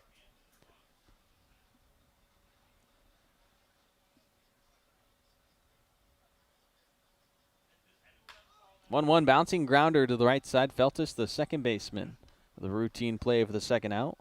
Hattori will move up to third on the grounder from Jackson.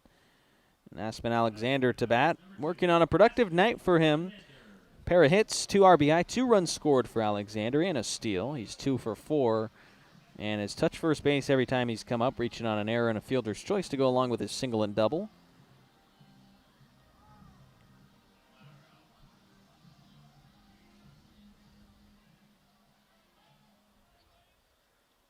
Batting with a man on third with 2 outs. Taking the first pitch at 83 miles an hour for a high outside miss.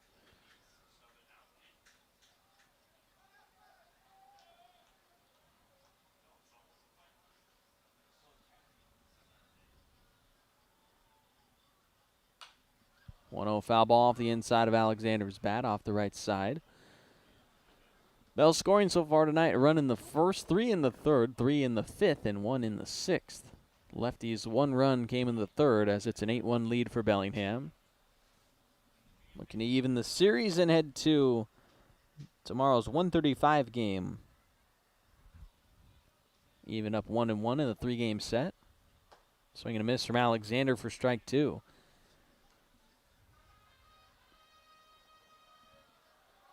Be a rubber game on our Sunday day game, 1:35 start time. A Saving Sundays. Check out the Bellingham Bells promotional schedule to view all your benefits that you can receive attending tomorrow's game. Alexander with a shot fly ball to Tommy Markey in center field. He'll glove it for the 3rd out. The leadoff single left on base. As we go to the 8th, it's 8-1 Bellingham leading the Lefties.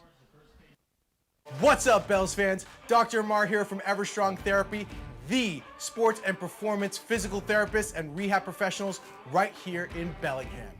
We are so proud to continue being the official training and rehab partner of the Bellingham Bells, making sure our boys are safe and moving their best throughout the season. So remember, when you're ready to rehab like a professional athlete, come see us at Everstrong, and we'll see you soon. Thanks so much, stay Everstrong, and go Bells.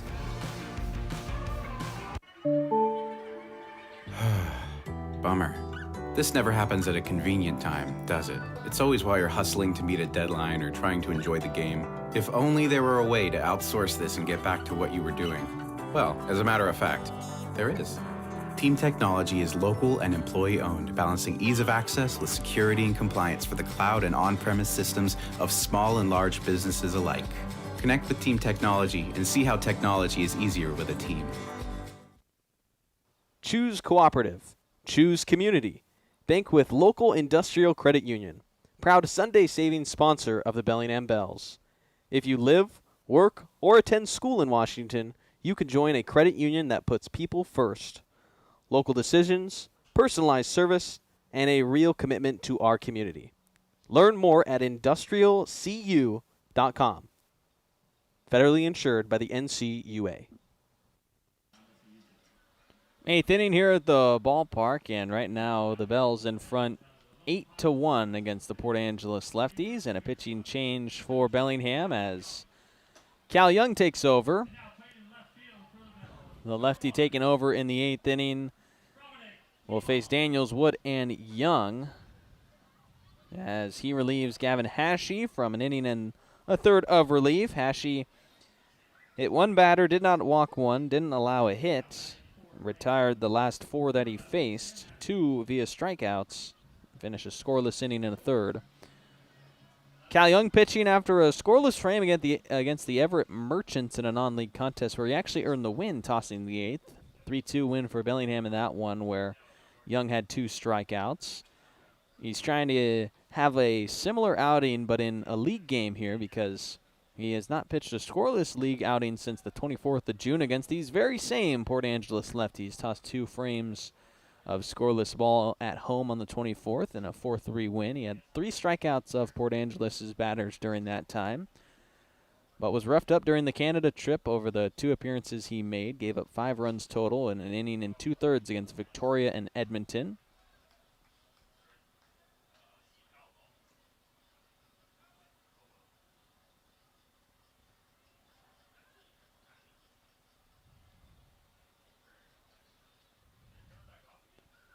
On the season for Cal Young, this will be his 10th appearance of the year, 10th league appearance, of course, with those exhibition stats not counting towards the season-long stats, but number 11 in our brains, number 10 in the official box score.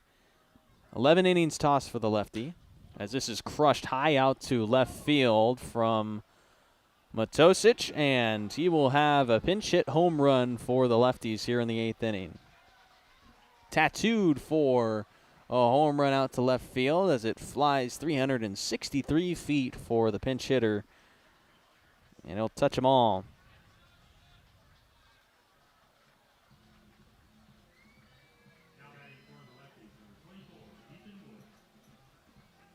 Young surrenders his 3rd homer of the season in his 10th appearance. Tosic pinch hitting for Daniels, picking up that solo shot. Makes it 8-2.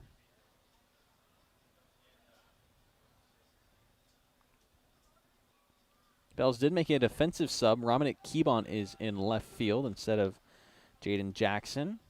Looks like Jackson is out of the game.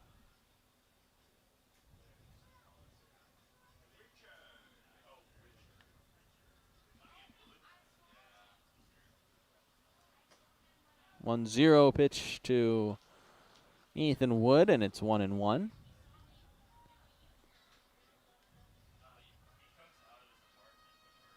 Cal Young coming from the University of Portland, but looking to transfer for his senior year after 2 summers as a pilot. Ground ball back to Young, goes over him. Hayes on the backhand from second base, gets the play in. Oh my, not in time.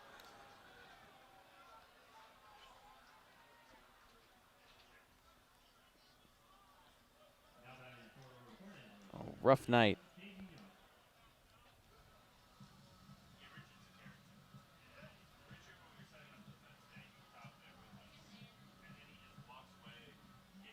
So it'll be a hit for Wood. His first of the game. Now a man at first, and Moss will go talk to Cal Young.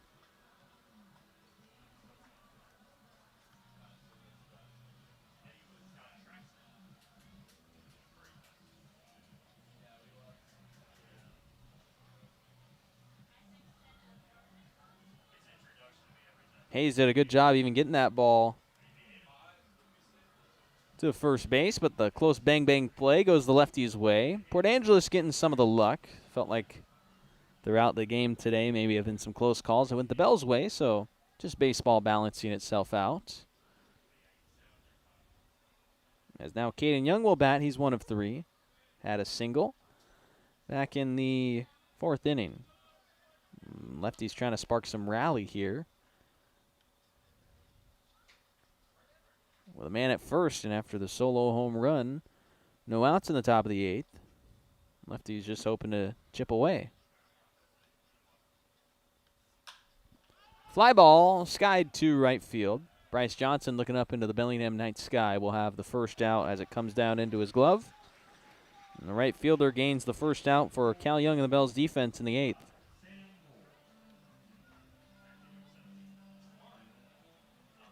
Sam Moore is 0 of 2 with a pair of strikeouts and a sac bunt.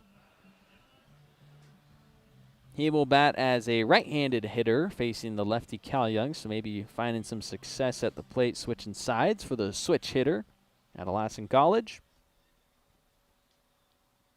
Cal Young with 1 out home. Pitch low and away.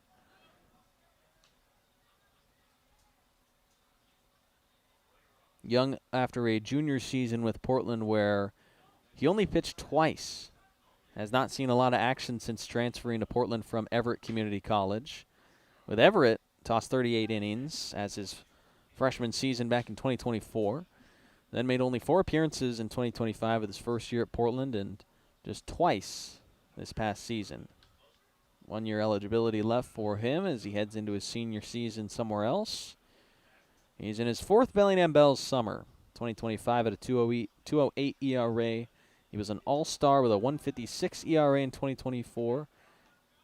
2023 just appeared once late in the season. Was one of those pitchers down the stretch where we just need arms, and Young, one of the local guys, was able to come pitch for us. Open the door for the many more years to come. His wild pitch puts Wood up at second base.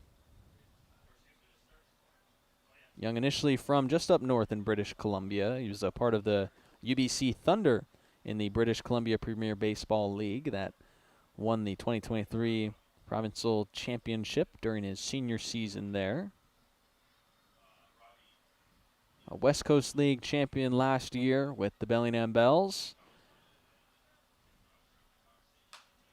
3-1 foul ball from Young off the right side into the Bells bullpen.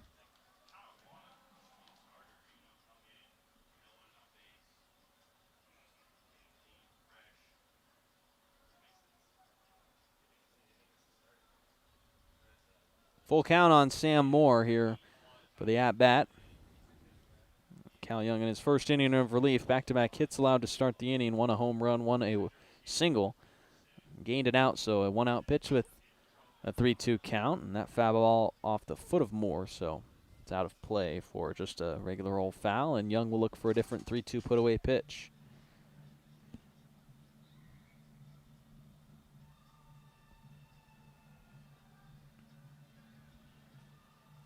It's been an interesting struggle for Young. I mentioned all the success he's had in the West Coast League through 2 seasons of full-time work. And this year just has got hit around a little bit. 19 hits entering this appearance. Only 5 walks issued from him, and does have 11 Ks in 11 innings, but the hits just coming too hard against him, and we saw the homer to start off this inning for Sam Matosic. 363-footer to start off this 8th inning, and Lefties got their first run since the 3rd.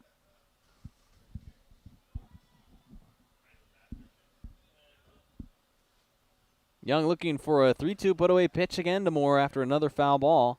There's a swing and a miss, and Young gets the strikeout for the second out in the 8th inning.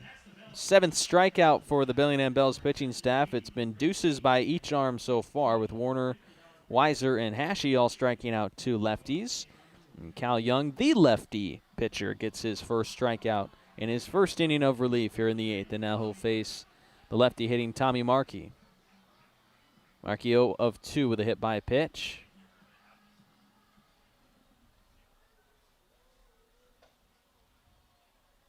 First pitch to Markey, low and away from Cal Young.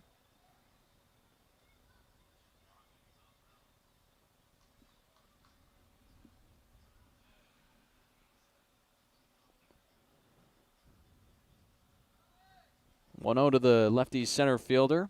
On the outside, a miss from Young.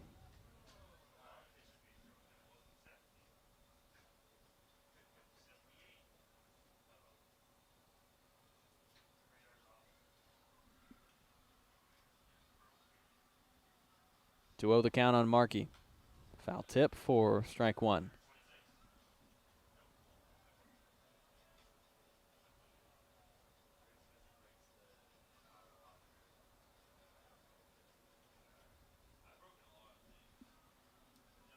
Two straight retired after two reaching against Young. One the homer, one the single. Man at second for Port Angeles.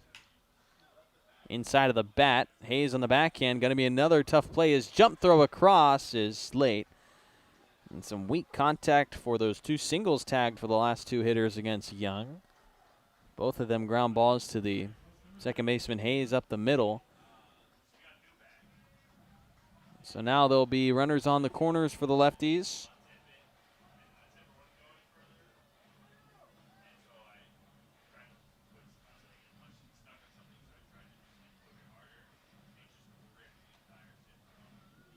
Campbell going to bat, 1 of 3 in the game.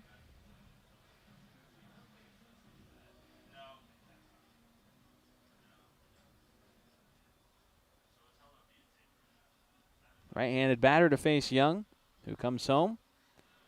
That's strike one.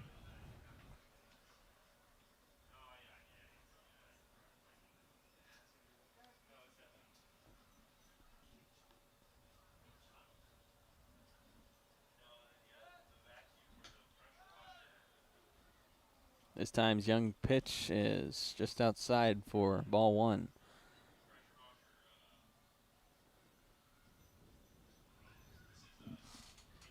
Cornered it up for the lefties with 2 outs for Cal Young in his relief inning. A foul ball, that'll be Campbell's strike 2, so 1 and 2 on him. After the Tommy Markey single with 2 outs.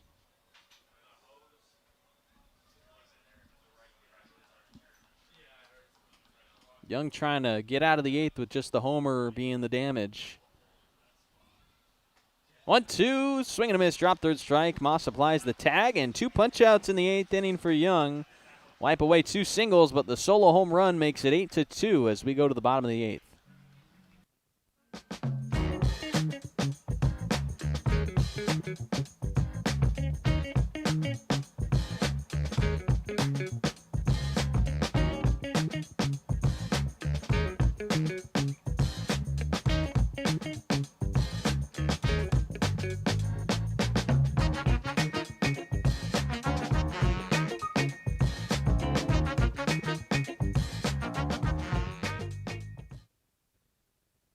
Washington homeowners are saving thousands of dollars on their energy bill by upgrading their home.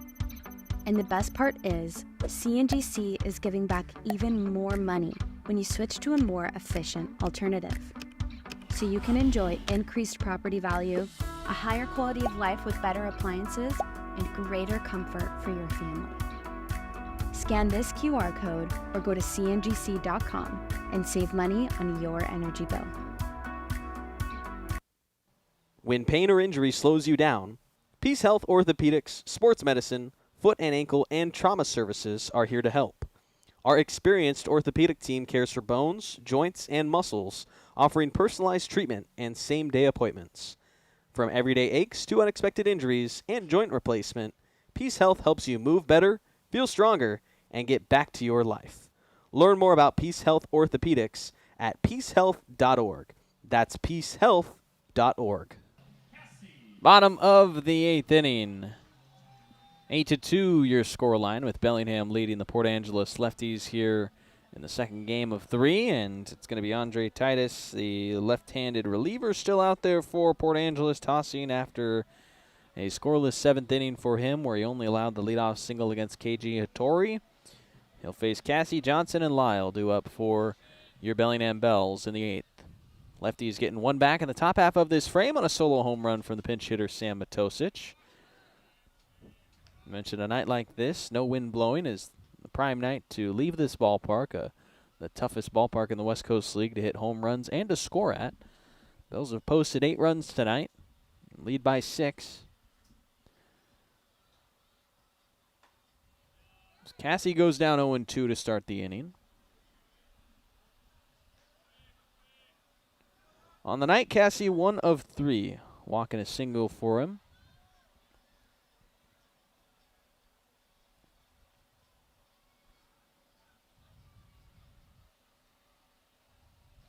Oh, 2 swing and a miss from Cassie, and he goes down on strikes to begin the 8th inning. First strikeout for Titus in relief for the Lefties.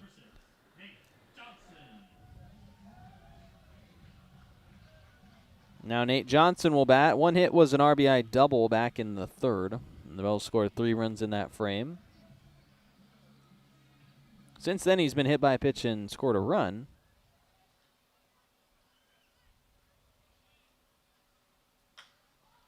This one shot out to left field and shallow enough for the shortstop Sprague to make the play on Johnson for the second out.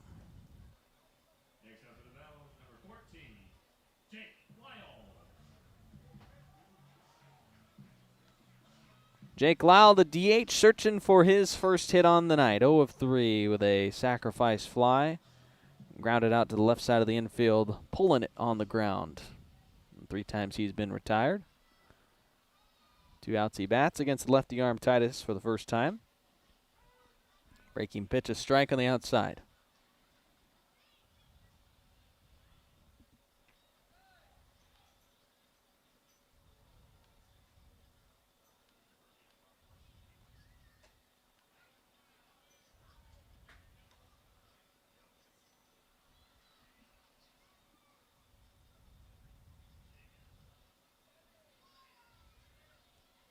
One-on-one count on Jake Lyle, Belt's designated hitter in tonight's game. A second strike against him called on the outer half of the plate.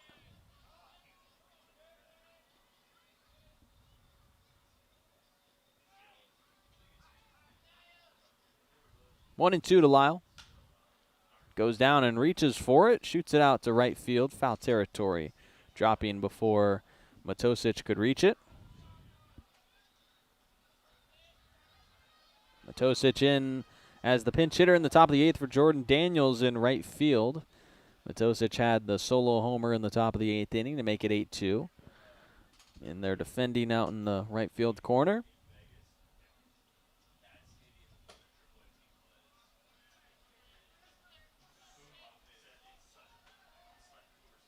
Two balls and 2 strikes after that miss way high from Lyle.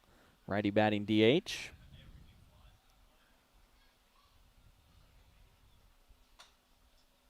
Sprayed foul from Lyle to stay alive.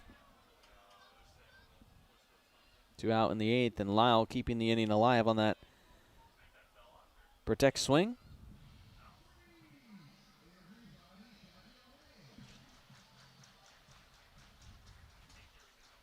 Titus with a 2-2 pitch home to Lyle. Spray it again, this time to the right side. Lyle staying alive as he tries to get on base for the first time. Did have a productive sac fly, but 0 of 3 otherwise. Only Bellingham Bell to not touch first base safely in the game.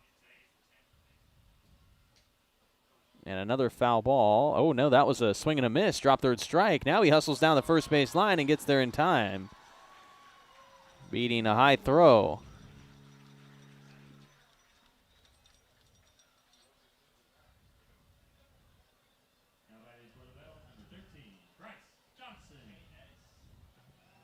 So it'll be a drop third strike error, I believe. Drop third strike, E2. If my scorekeeping is on the right track. So it is a strikeout for Titus, but drop third strike, and he'll be at first.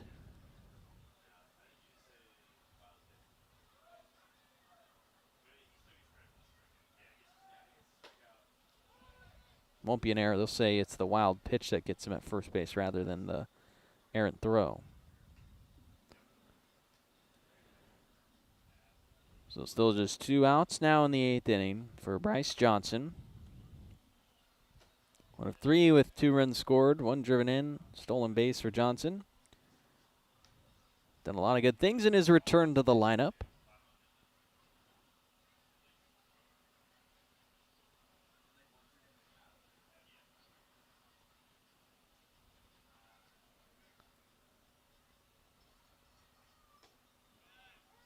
Strike 2 called against Johnson off the outside.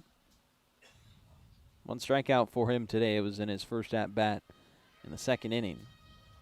Back to 2 strikeouts for Titus with that drop third strike.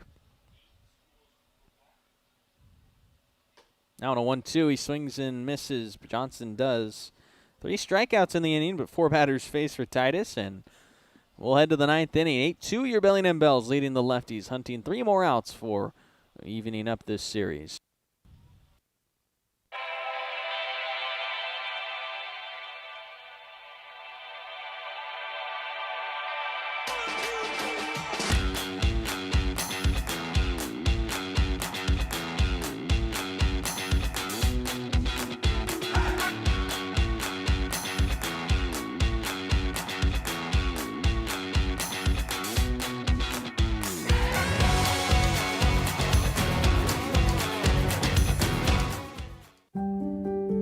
Have you had a fall, sprain, or break? Skip the emergency room and go straight to the experts, Proliance Pacific Rim orthopedic surgeons. With walk-in, same-day orthopedic care, you won't have to wait for the treatment you need. And to better serve our community, we've extended our walk-in clinic hours, 1 to 8 p.m. Monday through Friday and 9 a.m. to 5 p.m. on Saturdays. Proliance Pacific Rim orthopedic surgeons. Need a break from everything? Escape to a place where anything is possible and the fun never stops. At Silver Reef Casino Resort, you'll discover world-class dining, championship caliber golf, a full sports book and bar, over 1,000 top-rated slots and table games, and so much more. Come join the fun and see why we've been consistently rated one of the region's top destinations. Visit silverreefcasino.com to book your stay and discover all the exciting events and promotions we have in store for you. Silver Reef Casino Resort, located off I-5, exit 260.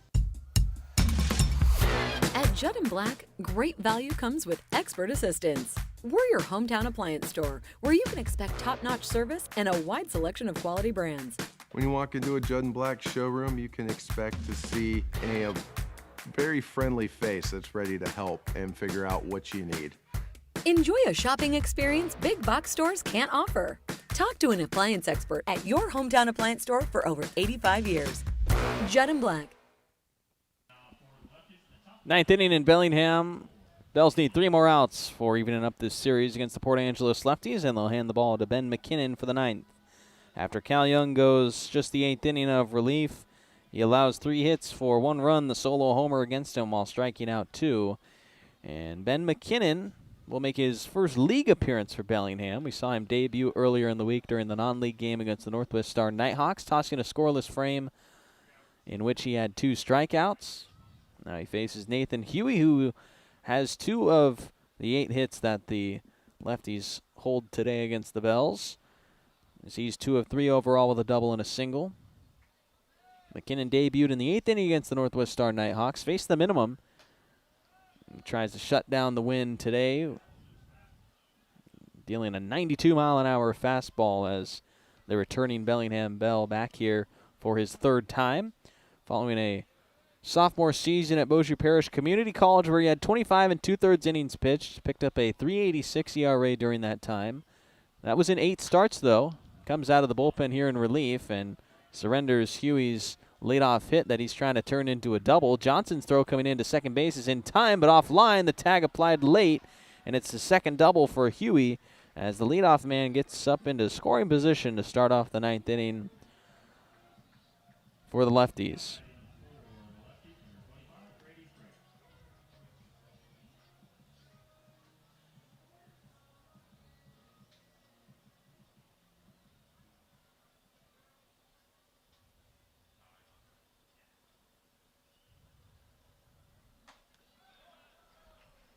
It's now bottom of the order hitter in the shortstop Brady Sprague. batting.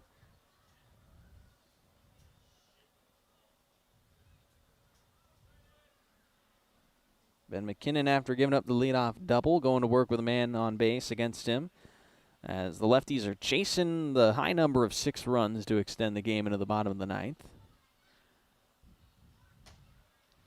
Also just looking for maybe some positives to take into tomorrow's game. A 1:35 start here at the Joe.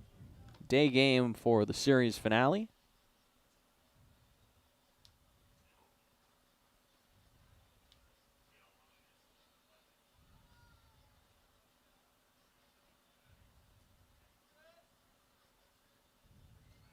One check swing. They say he doesn't go for ball 2. McKinnon, in his freshman year with Bossier Parish, led the team in innings pitched with 70 and a third. He had a 3.45 ERA in that season, a 7-2 record for him across 14 starts, and he punched out 70 batters.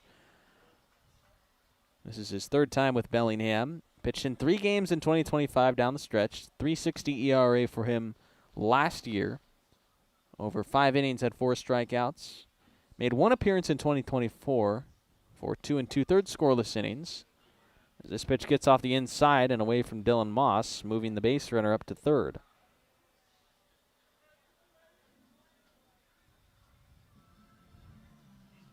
He's out of Semiahmoo High School in Surrey, British Columbia.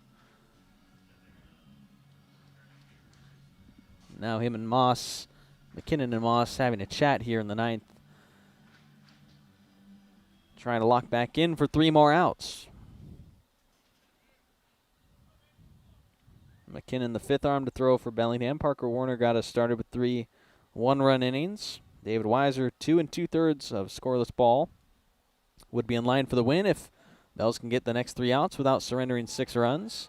That's a called strike 3 in the 93-mile-an-hour fastball from McKinnon. A strikeout looking as down goes the shortstop for the 4th time in the game. The first out in the 9th. Lineup card turning over to the top of the order for the 5th time tonight. Will Feltus will bat 1 of 3 with a single and a sac fly. Swing and a miss on some high cheese for strike 1. It's actually a pinch hitter for the Lefties. Not going to be Feltus here. It is Wyatt Moeller.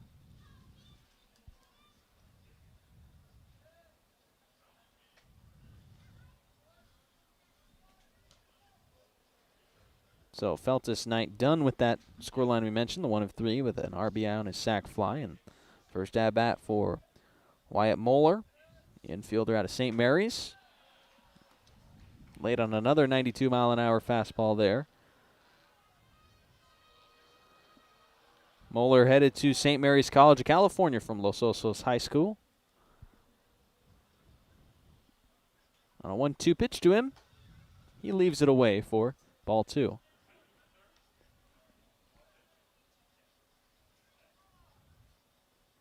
Huey at third base after his double and wild pitch to get him there. 1 out after the strikeout against the shortstop Sprague. As McKinnon's 2-2 is flared to center field. Aspen Alexander in to get it. Good hustle there on a potential ball that could have been grabbed by maybe the second baseman Rashad Hayes, but Alexander sprinted in to get the 2nd out. Now coming to the plate is the guy who hit the home run in the 8th inning. Off the bench pinch hitting, Sam Matosic stepped up, hit his 3rd home run of the year, launching at 363 feet out to left field against Cal Young. And with 2 outs, he swings and misses at the first one he sees from Ben McKinnon, who's just dealing that fastball at 92.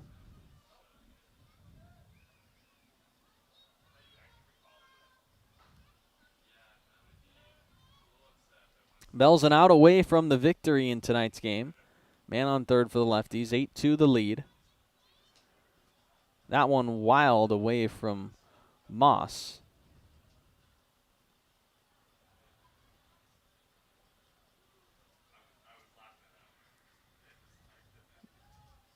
McKinnon and Moss having a quick chat on something. McKinnon saying, "My bad."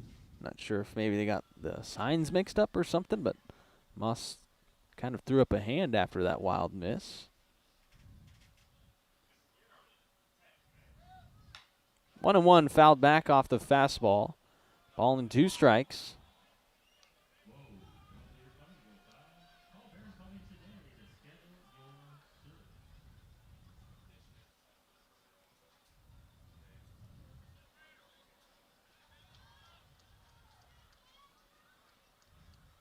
McKinnon's 1-2. Looking to close the game, but a foul ball from Matosic will keep the lefties chugging for at least one more pitch. As mentioned, tomorrow 1:35, the game likely to decide the series, pending the finish of this one. With the 1-2 count for Ben McKinnon, he's looking to close things out. The 1-2. Swing and a miss, and Bellingham takes the win just like that. McKinnon with a pair of strikeouts and a scoreless ninth inning. Works around the leadoff double to get it done. That's the only base runner he surrenders. And he closes out the 8-2 win for your Bellingham Bells. No save to him with a 6-run difference, but Bellingham evens up the series against these lefties, and tomorrow to decide the series, they'll go head-to-head at 1:35. We got post-game fireworks, so we'll try and get you quickly through all the stats from today's game. Let's take a look at the box score. For the Port Angeles Lefties, Will Feltus 1 of 2 with an RBI. Sam Matosic, that solo home run. Ethan Wood was 1 of 2 with 2 walks. Caden Young went 1 of 4 at the plate. Tommy Markey 1 of 3. Caleb Campbell 1 of 3.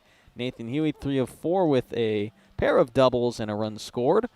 Those were the 9 hits that the lefties had in today's game. The starter earning the loss is Garrett Patterson. Just 1 earned run, but 4 runs total in 4 innings pitched, as he's credited with the loss, which now hands him his first loss of the year. Had not received a decision all season, so he's now 0-1 off of the loss to the Bellingham Bells tonight. And speaking of your Bells, let's look at their box score and what things look like for the Bells offensively on their 10 hits and 8 runs tonight. Jaden Jackson 1 of 4 with a walk. Aspen Alexander went 2 of 5 with 2 runs scored, drove in 2 runs and had a double. Noah Cassie was 1 of 4 with a run scored. Nate Johnson also 1 of 4, but drove in a run with his double and scored a run. Jake Lyle had an RBI with a sacrifice fly. Bryce Johnson 1 for 4 with 2 runs scored and a RBI. Dylan Moss 1 of 3 with a run and an RBI. He also doubled. KG Hattori went 2 for 3 with a run scored, and then Rashad Hayes was 1 of 2 with a walk and an RBI. Winning pitcher tonight, David Weiser, 2 2/3 innings of scoreless relief, only allowing 3 hits and 2 walks, but no base runners. Had 2 strikeouts to earn his first win of the year following the 3-inning start from Parker Warner.